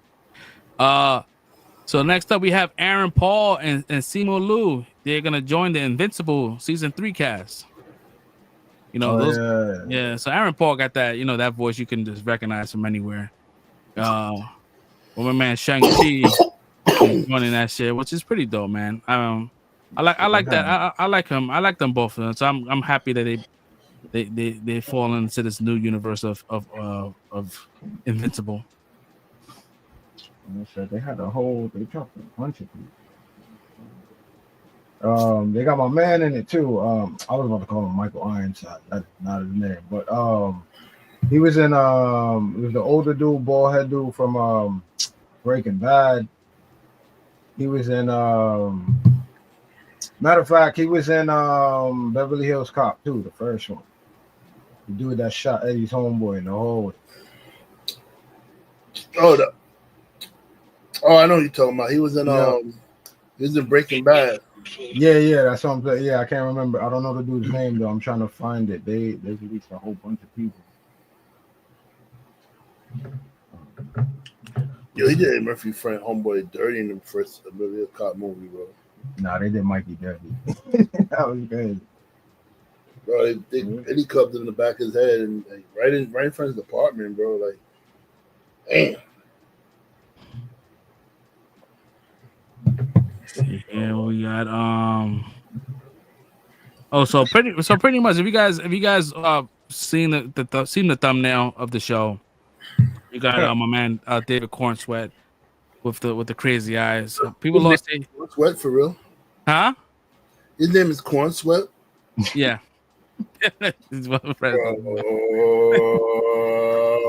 when I saw his name I thought it was Corn Sweat, bro. I changed my last name. I'm sorry. I'm sorry, bro. I can't emphasis on corn. Corn sweat, the sweat of corn, bro. Oh yeah, that's who it was. My bad. Sholo's in it too, bro. Sholo got cast in Invincible too, and my man John DiMaggio, the one that voices Vegeta in the American dubs, like so. Oh, okay. Yeah. I knew it was a couple other people there. You said Joe who? Joe DiMaggio?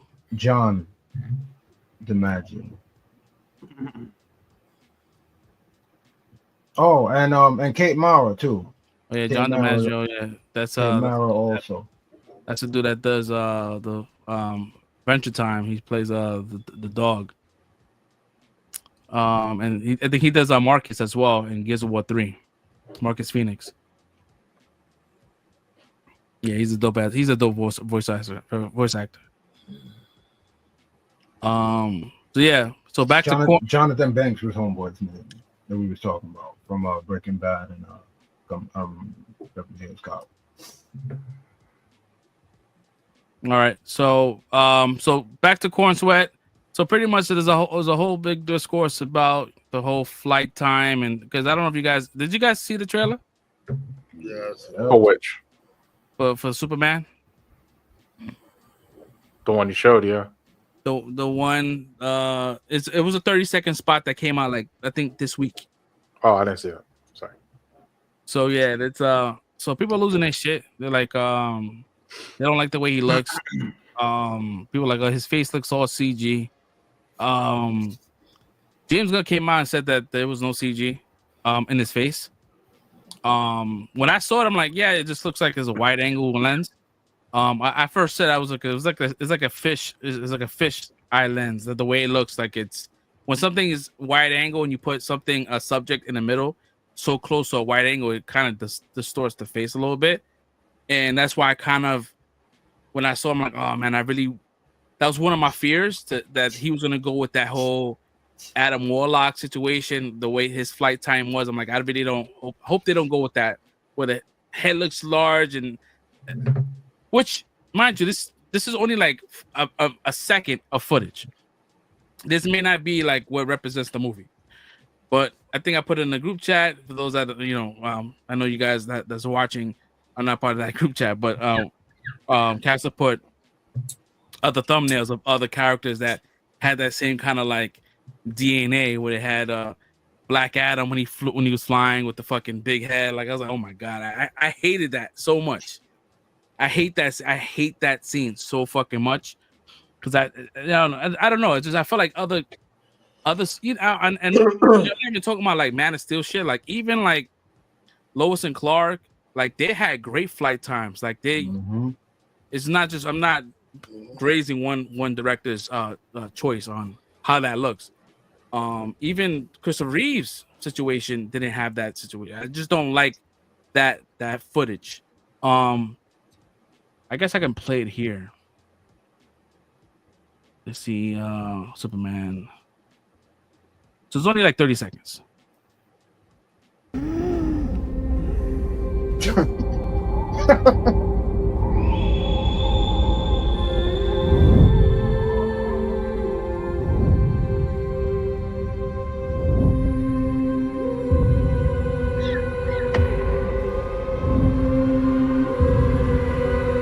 As right now,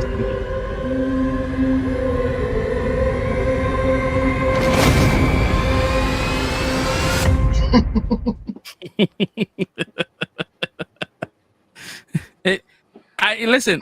I love the backside, the back part, the back portion where he's kind of like flying. I like that because it shows the hair waving.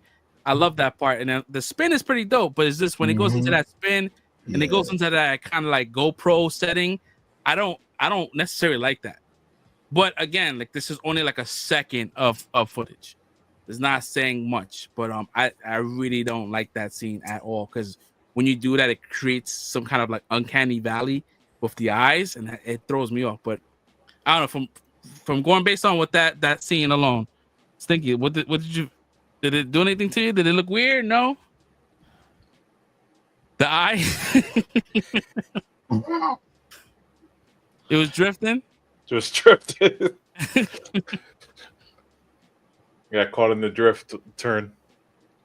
Yeah, I really, yeah. But again, like, I'm excited for this movie. This is it made my top 10 movies of 2025.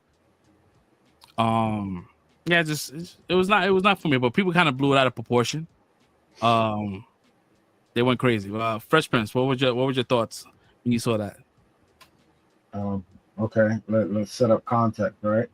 For people that haven't watched us for a while, like we're not like Snyder like horde, but at the end of the day, what do they call them now? Cultists? The cultists, whatever, like whatever it is. Like if you want to label us that, it is what it is. We're not these people that sit here and whine all day on the internet. All right, we're real people with real lives that enjoy movies. Okay, we enjoyed Man of Steel. It was revolutionary in certain ways. I enjoy and we loved all of the flight time stuff, the fights and everything. Like to me, I'm like that gives me hope for a Dragon Ball Z movie. You know what I'm saying? I love that type of stuff. So that was the main thing that we've always talked about coming into this. We don't care who y'all cast. We don't care what y'all do. How is this dude gonna look taking off, flying and fighting and all of that? How is that going to look? That's the stuff that's going to be engaging to us, right? So that being a setup, we saw previously not really anything, and then this, like you said, I was enjoying everything. It's really a repeat scenes of everything, and then we get to that. I love the takeoff, the barrel roll, everything was cool. But I'm be honest, it took me aback. As soon as it flipped to his face, I was like, "Oh shit!" Like, yeah, nah. That's how I felt, and I'm not like, "Oh yeah, f this movie, don't want to see it, f gun and all that." Listen, people be taking shit too far. Again, like you said.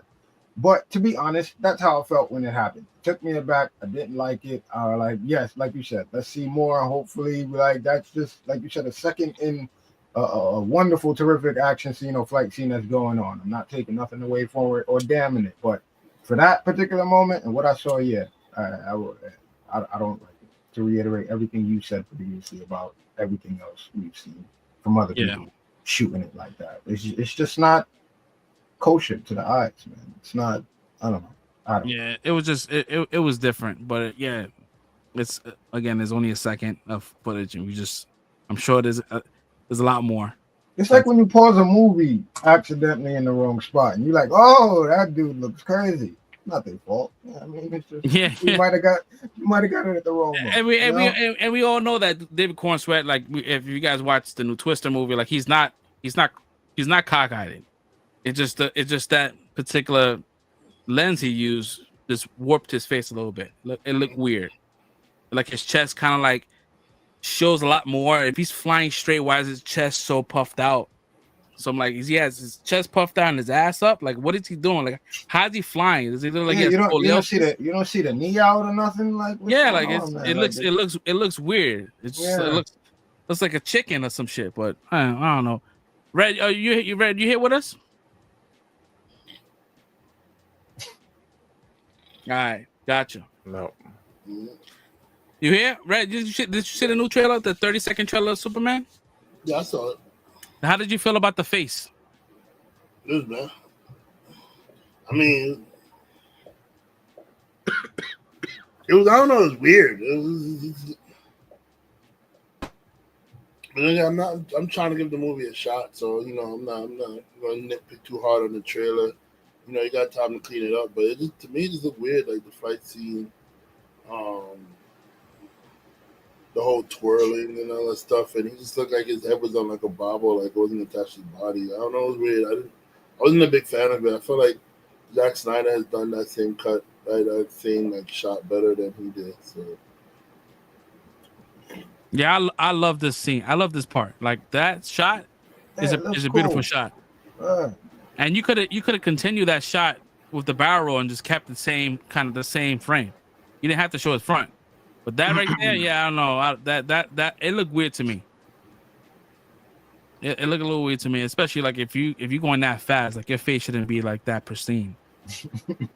Because he's Superman, so he has more resistance. Yeah. But he's not gonna get the wobbly cheeks like you and I would, yeah, it's just the Mark one.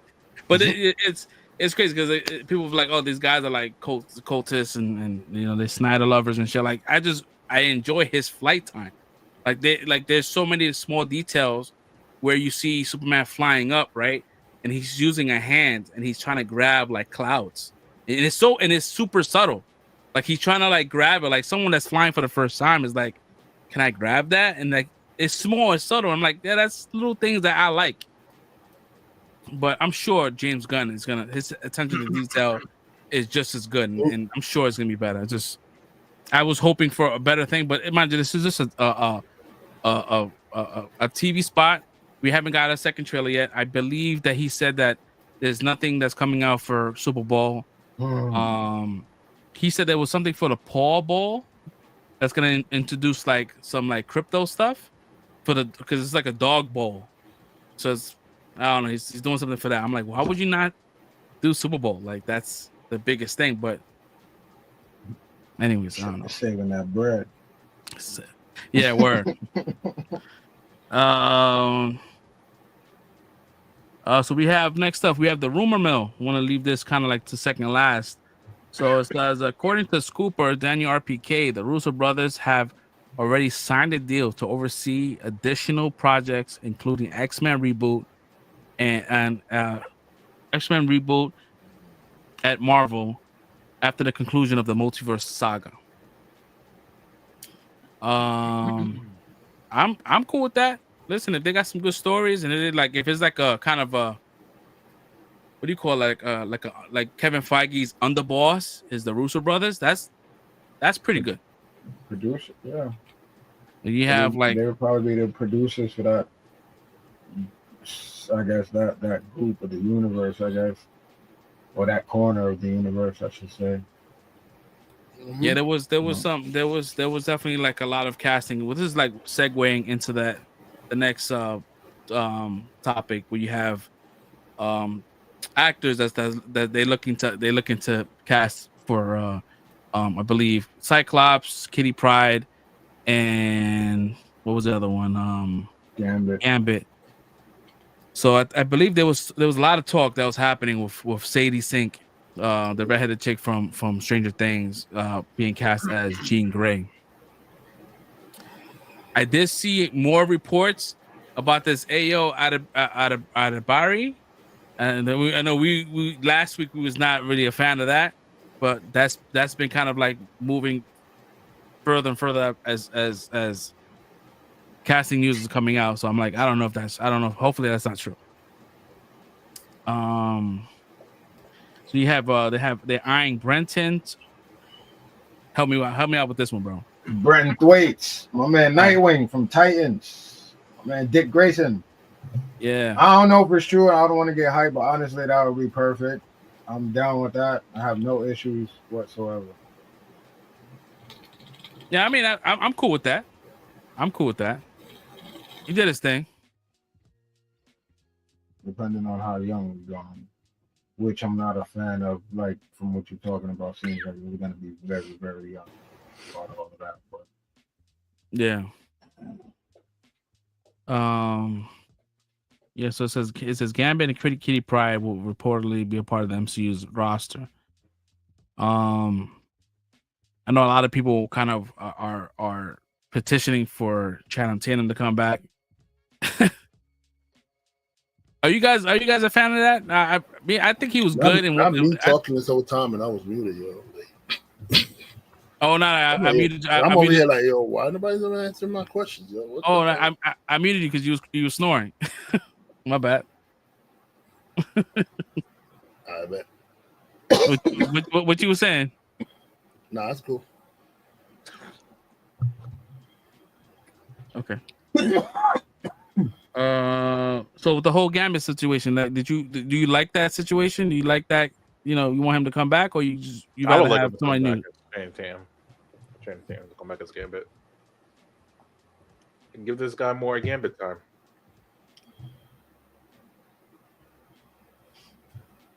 If it's an ensemble situation, then maybe I don't mind. But like a solo flick, if they was to do like a solo thing with him, probably not. You don't need all that.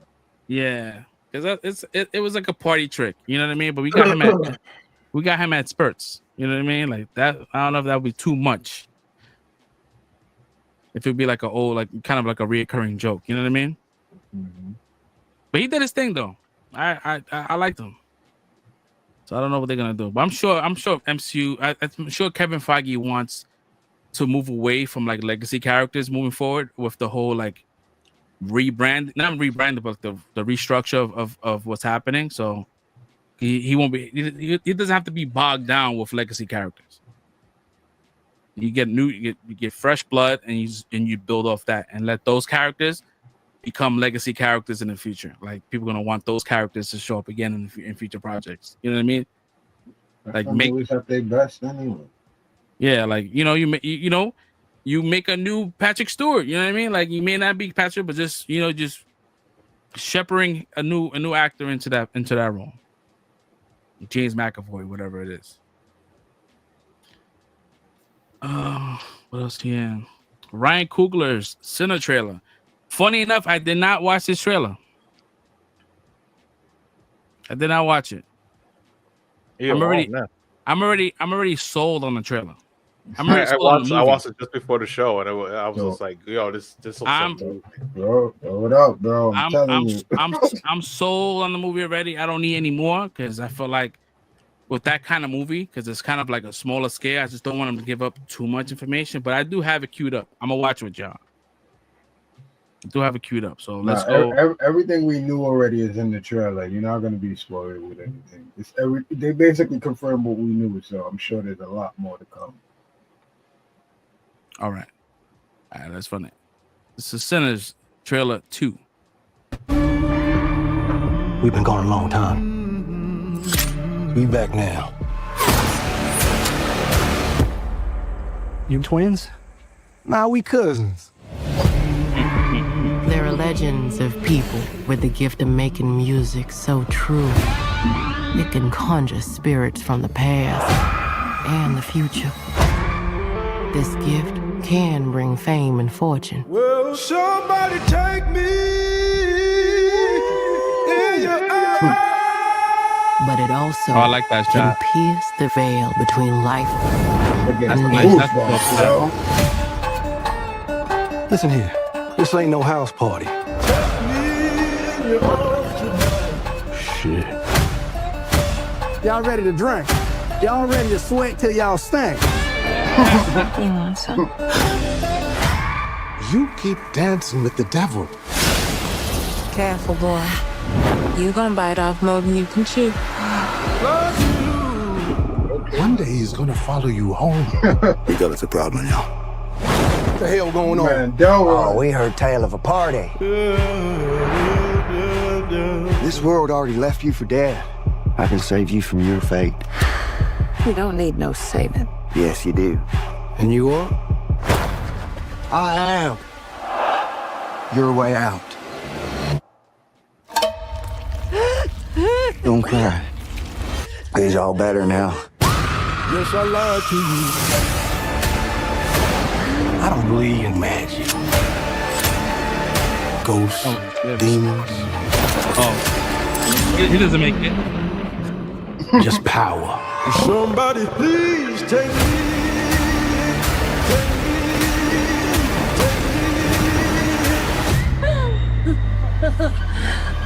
We gonna kill every last one of you.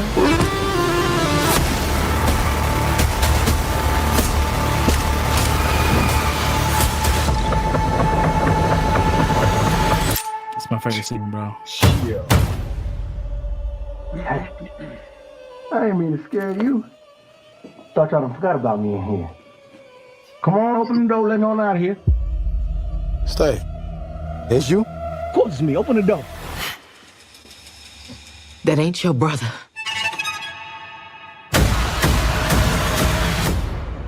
Lie to you.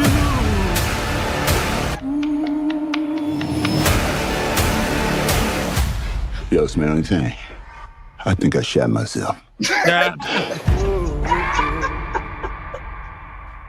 Nah. Yo.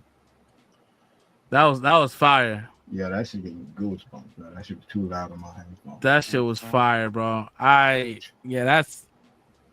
doesn't give it. I mean, it gives up a little bit because it shows like characters that's in it that dies. Mm-hmm. But I don't think people paid attention like that, though. Yeah. I did. Right? I mean, we do. You know, regular people ain't gonna catch all that. Nah, it looks good. It's giving me like some like Southern Gothic second half of fucking Dust to Dawn. Not the first half, the second half. That shit looks fucking good, bro. Holy shit! It feels like, I hope like they might throw some voodoo aspects into it. It seems like that's what they're doing. This is about this is like some like New Orleans, Mississippi kind of shit. Like this is like that kind of South. Nah, this looks good, bro. I like this. It shows it's within that prohibition. It looks like they selling liquor and shit. That's within that era. So that I love that era. The whole prohibition era. I love that shit. And vampires, bro. Like, come on. We all knew it was vampires. And even though the first trailer didn't show like the but we kind of figured it was vampires. I mean, I think they held them off.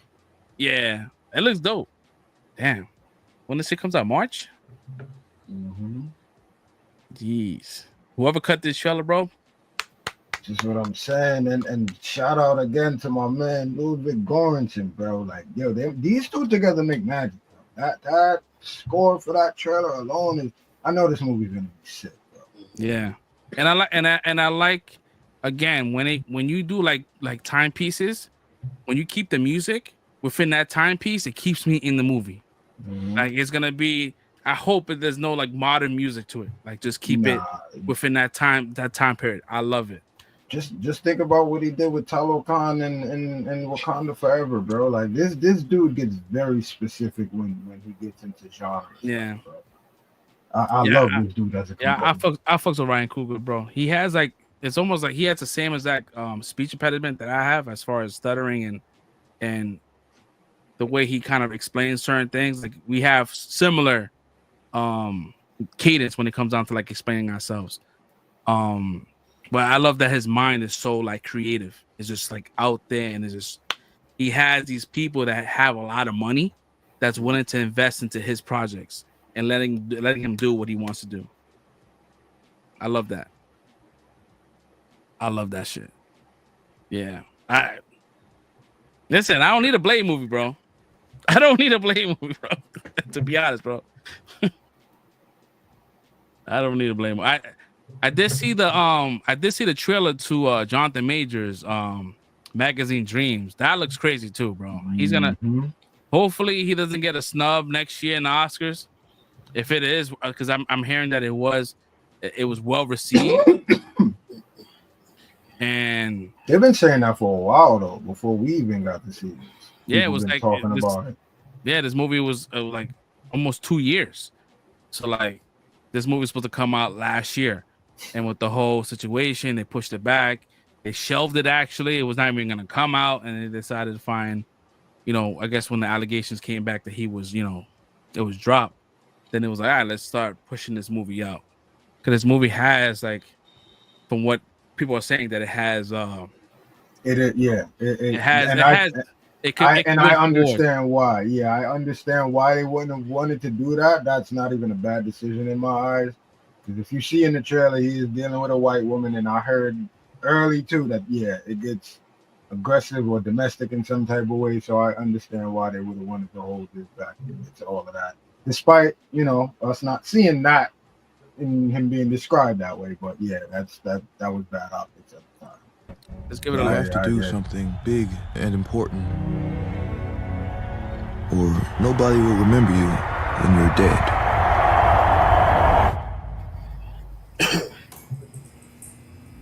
Yeah, I'm playing the boat. Side chest. 21 and 7 switch. You can tell he filmed this shit right after Creed. I've been training for this every moment of my entire life. This is what he was doing when he was going through that situation with Shorty. They're liars? Everyone's a liar. It is important that you find people that you can make an emotional bond with. I'm asking you nicely and in a calm voice. If you're not 100%, you will never be successful. Nobody knows who you are. Nobody. Well, you gotta commit all energy and focus to being the greatest bodybuilder on the entire planet. That's what separates one from being a champion, one from not being a champion.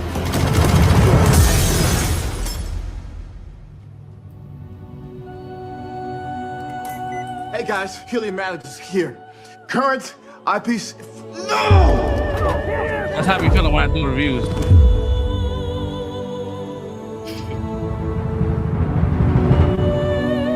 The world ain't fair. It ain't supposed to be fair. That's how it works. How are you doing, Killian? What? When I close my eyes and dream, Horse! they're gonna put a picture of me on the cover of the magazine. And the entire world will know my name.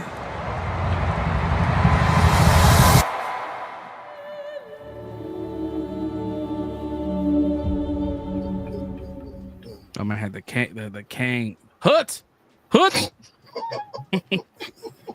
he kept that same shit, bro. Hut. I guess that's his thing, bro. That's his word, right? Because it's like the Green Ranger, bro. Anywhere he went, he was word. My man, shit is Hut. Hut. Man. Nah, it looks good. It looks good, man. I think it would have contended with the nominees that came out for the Oscars this year. Because I feel like that Netflix show that came out with Selena Gomez, I heard that shit is garbage, but that shit got like 16 nominations, bro. Yeah, I don't know, man. The Magazine Dreams, bro. I'm glad it's coming out. Next up we have chance for a comeback. Which one? I said, give my man a chance for a comeback. Yeah, and he's gonna get it. He's gonna get it once this movie comes out. He's gonna get it, and I'm sure that he has work coming through, bro.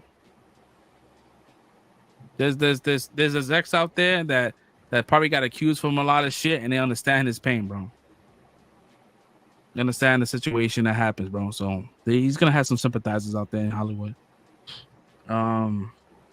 Next up, we have the final thing we have on the docket today was your friendly neighborhood Spider-Man. So on Wednesday we got 2 episodes, which I'm thankful for, because after that first episode I'm like, I need more.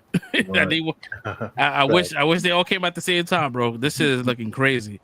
And bro, like watching this shit, I'm like, yeah, you know what? At first when I saw the trailer, I'm like, the animation kind of looks a little goofy to me, right? It looks like a little, I don't know.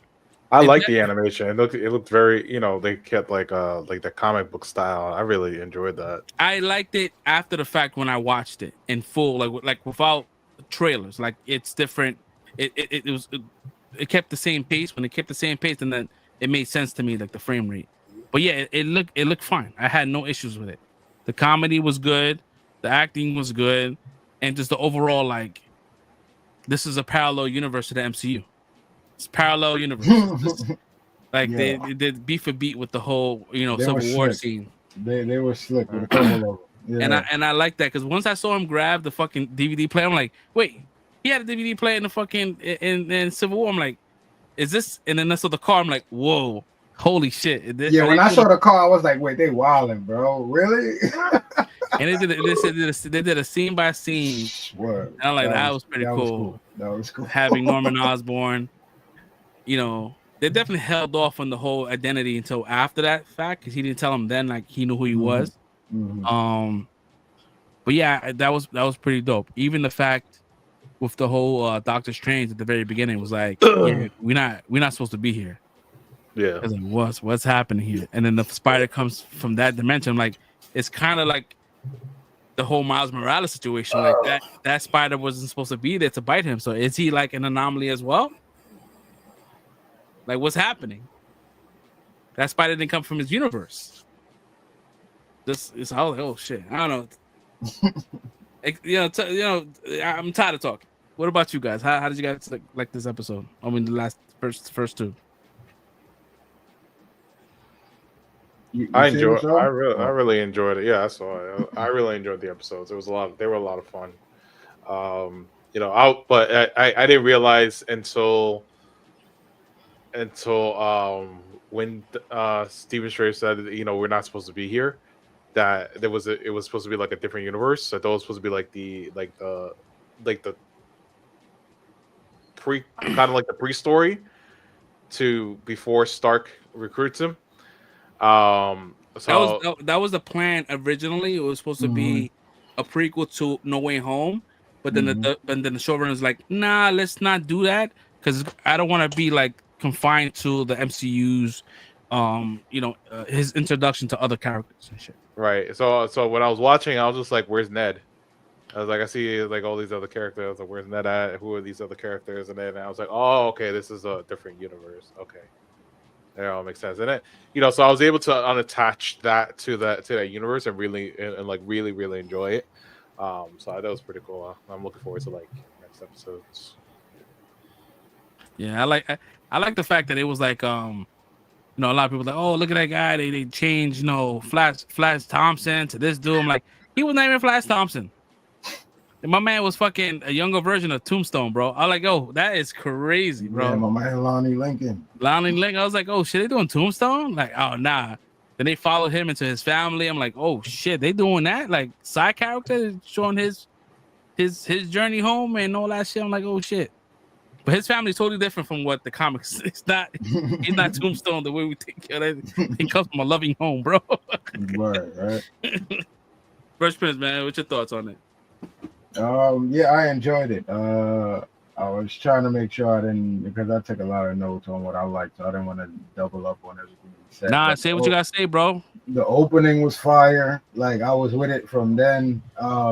Like you said with the animation, like when they first introduced it, I liked it. It's like a throwback to that 60s, like Soul said, comic book type style. So I was with it. That immediately to me was like, we're going in a different direction. So don't hope we're doing X-Men and bringing back like Spider-Man 97. Like this is our own thing.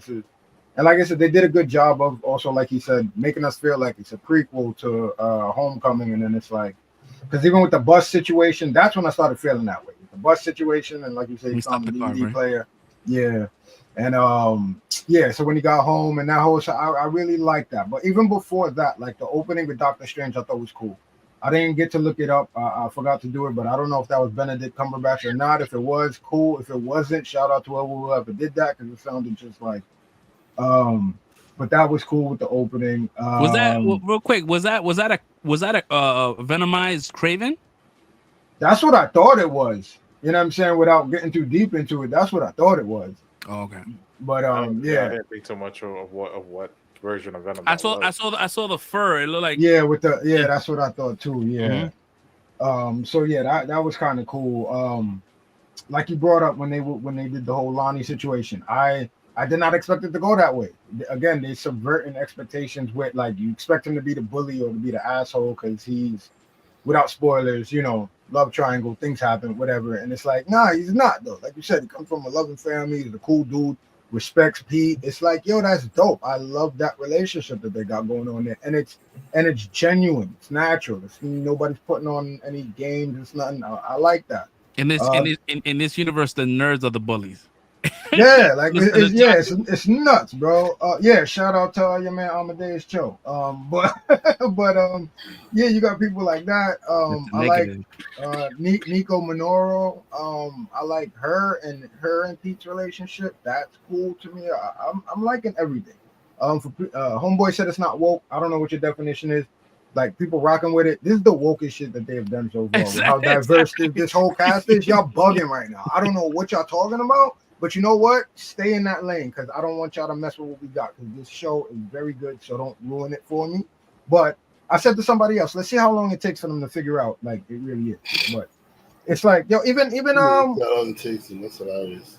I forgot Shorty's name, but even they race swapped and they gender swapped Carol Connors or whatever. Yeah. That Kirk too. Connors. I'm like, you know what? I'm with it. Whatever, bro. We didn't mind with fucking Dr. What's Octavius when they swapped her out and exactly just write good characters like, and that's what it seems. That's what I'm liking, that these characters are feeling like they're about to be fleshed out, like you said, side stories and all that from what we get. Shorty was his babysitter, so we getting backstory and context on everybody with this little time that we had in 2 episodes. I really enjoyed myself, man. I thought it was very cool as a setup. I love the homemade suit, bro, with the jersey. I love that jersey. That's bro. Cool too. Yeah, I like how they made it like realistic. Like he had the canisters for his webbing because he didn't have the technology to make like smaller cartridges yet. You know, so I was like, oh, that's he kept having to release the pressure. I like that he kept doing that. Like, yeah. So listen, whatever they switched as far as certain characters that we got, you know, Norman and Harry and whoever, I don't care. Like those things don't matter to me. These characters seem genuine, and I'm liking the ride that we're going on with them so far. I don't know who else is playing. Yeah, I don't think I have any of that other stuff. But yeah, I'm enjoying it. I'm looking forward to seeing what's going on. I can't remember who that girl is. I feel like I know who that girl is supposed to be, but even if she's regular, I just like her attitude. Aja, the Wakandan girl that he had in his think tank class with Amadeus Cho and everybody else. Like I just like all their camaraderie. Even the teacher that they got. That dude's an asshole. I'm like, all right, cool. We got one of those characters. That's cool. I'm just looking forward to seeing the inventions, the random characters that we end up getting from things that they create in their intern program. Like, I'm just excited to see where it goes. I like it. It feels like it's set up for younger kids, but the storytelling is not for children, if that makes sense. I'm digging the balance with that. Yeah, shout out to Coleman Domingo too, bro. Like his Norman Osborn, yeah. And we got Eugene Bird playing Lonnie Lincoln.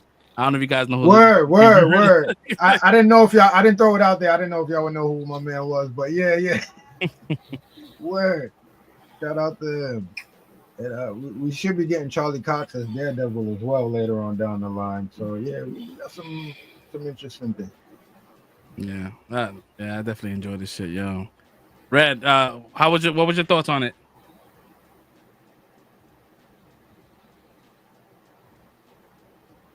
You on mute, bro? Click the mute button, bro. Nah, he's not mute.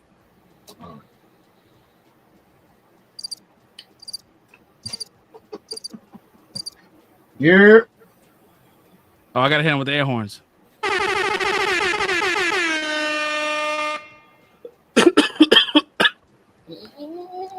There you go. We got him. The air horns always work, bro. Red, how did you feel about the friendly neighborhood Spider-Man? It was alright. I know there's like kind of like a player for like 1950 Spider-Man or whatever like that, but I don't know. I feel like they just recycled Homecoming and just made an animated version of it. Let's sit here and watch it. Instead, we're just gonna change Tony Stark into Norman Osborn that's going to be the mentor for like Peter in his early years, whatever like that. But that's what I'm getting the vibes so far. So, but I mean, other than that, the show is entertaining. It's a good show. And I enjoyed the first 2 episodes. It was cool. Yeah, they got some new. I think there was a clip that dropped of him fighting. I think the twins. What was the name? Let me see. The Wonder Twins? No, I don't think they twins. He was fighting two enemies. Team Rocket. Clip.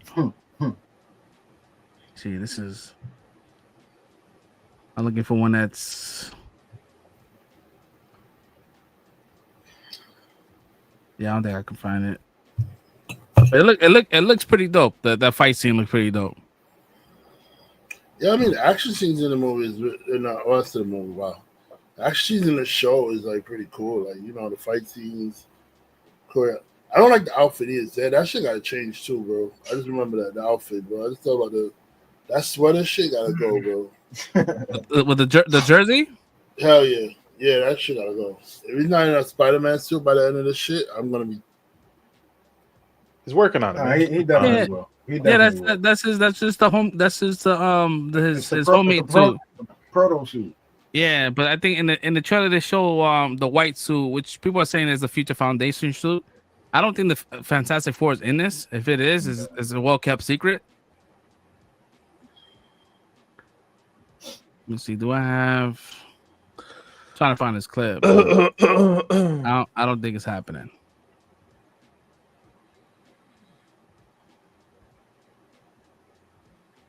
I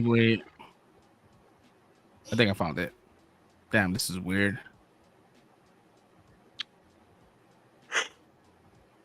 I don't think this is it. Fuck. Whatever. We play it anyways. Why me? With all your talents, you're capable of incredible things. New York has become a very dangerous place. We need a new hero. We need Spider-Man. Oh man, this is incredible! I have these powers to help people. It's actually really smart. Whatever comes next, I can handle it. Oh. What did you say your name was again? Your friendly neighborhood Yo, that sounds just like him.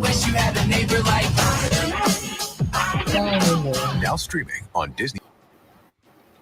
Nice. Yeah, get that jersey shit out of here, yo. Other than that, and the gas powered web shooter, yo. Get them shits out of here, bro. I like the fucking jersey. I was like, I want if they sold that jersey like separate, I'll buy that jersey. I like it. I mean, yeah, okay, you won 1-2 episodes. This is gonna be at Comic-Con this year. Watch. Yeah, you won 1-2 episodes. You cannot be in that. You can't be in that shit by the 4th episode, bro. You gotta be in the Spidey suit by the 4th episode. He's probably gonna have. I will say he's gonna have the new Spider suit by next episode because if Norman is bringing him into, he already knows. Yeah, he got some shit cooking for him. He's like, yo, I'm gonna help you with your web shooters and shit. Like you shouldn't have all this stuff and shit. Yeah, I'm sure. I hope so because I believe it's only 10 episodes. I think it's only 10. Yeah, 9, something like that. Yeah, and they got renewed for 2 and 3. Mm-hmm. They got some stories to tell, bro. Yeah, they got some stories to tell. They got a lot of characters too, like so. They set themselves up good. Yeah, because it's part of the MCU, but it's within its own pocket. It's not worried about anything else. It's doing its own thing. So. I wonder if they're gonna have this kind of like bounce on the Secret Wars. I don't know. I don't. What's going on? Yeah, I don't know if they was gonna do that. Maybe. I think I said this shit like a while back, like in Doctor Strange Multiverse of Madness when he was chasing after. He was running with America Chavez, and they went into that kind of cartoon world. That could have been the cartoon world that he went into. You know what I mean? Because he looked at Peter, was like, we're not supposed to be here. Like, he knew exactly where he was at.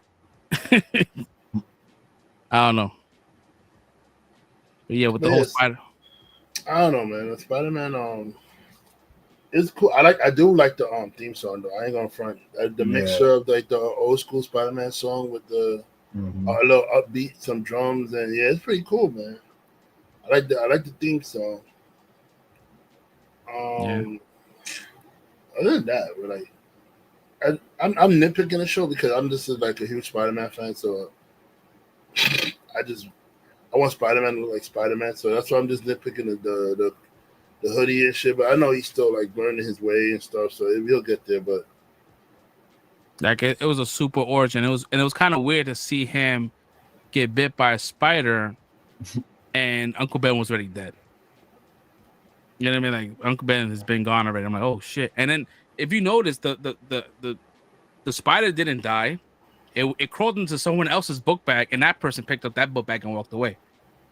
And they made sure they didn't show that person's face, like who took that other shit. So I wonder if there's gonna be another spider person within this universe. Of course.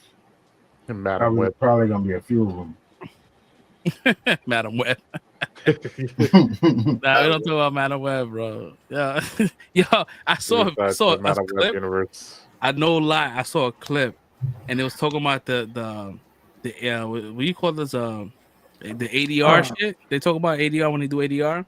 Is it that's what they call it? The voiceover shit when and it was talking about it was showing Craven, and it was a spot. There's a fucking scene in Craven where the shorty's talking, and it's a fucking image, and they just use her mouth, and it was one of those Conan O'Brien shits where they have just a mouth moving and nothing else. I'm like, holy shit. That is crazy. I thought Madam Web had the worst ADR.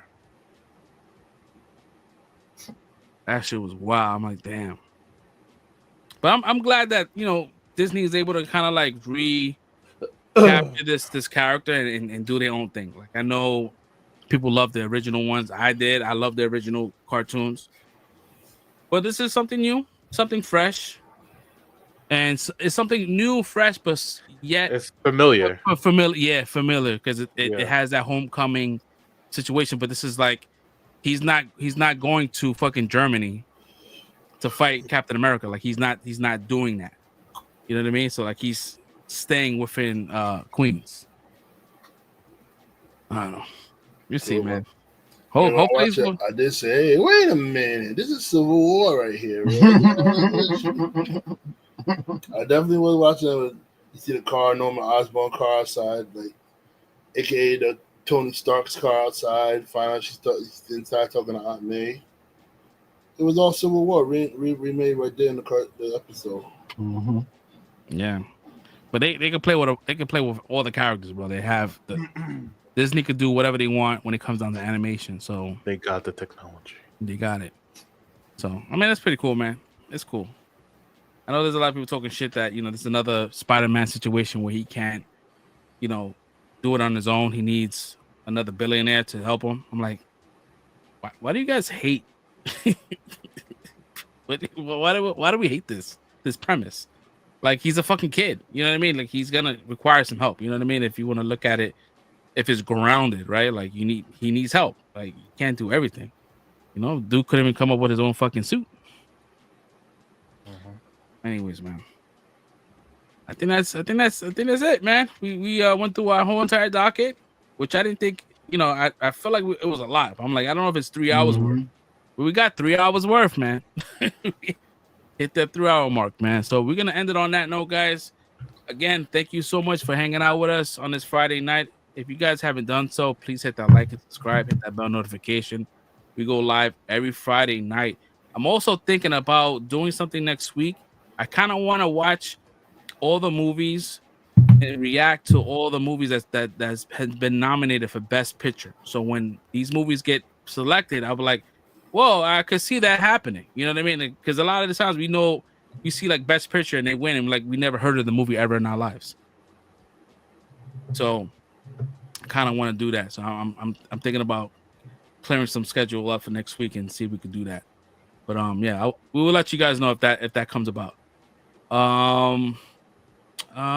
Pretty much that's it, man. So enjoy the rest of your Friday. Have a great weekend, and we see y'all next week. Peace. Peace out. Peace.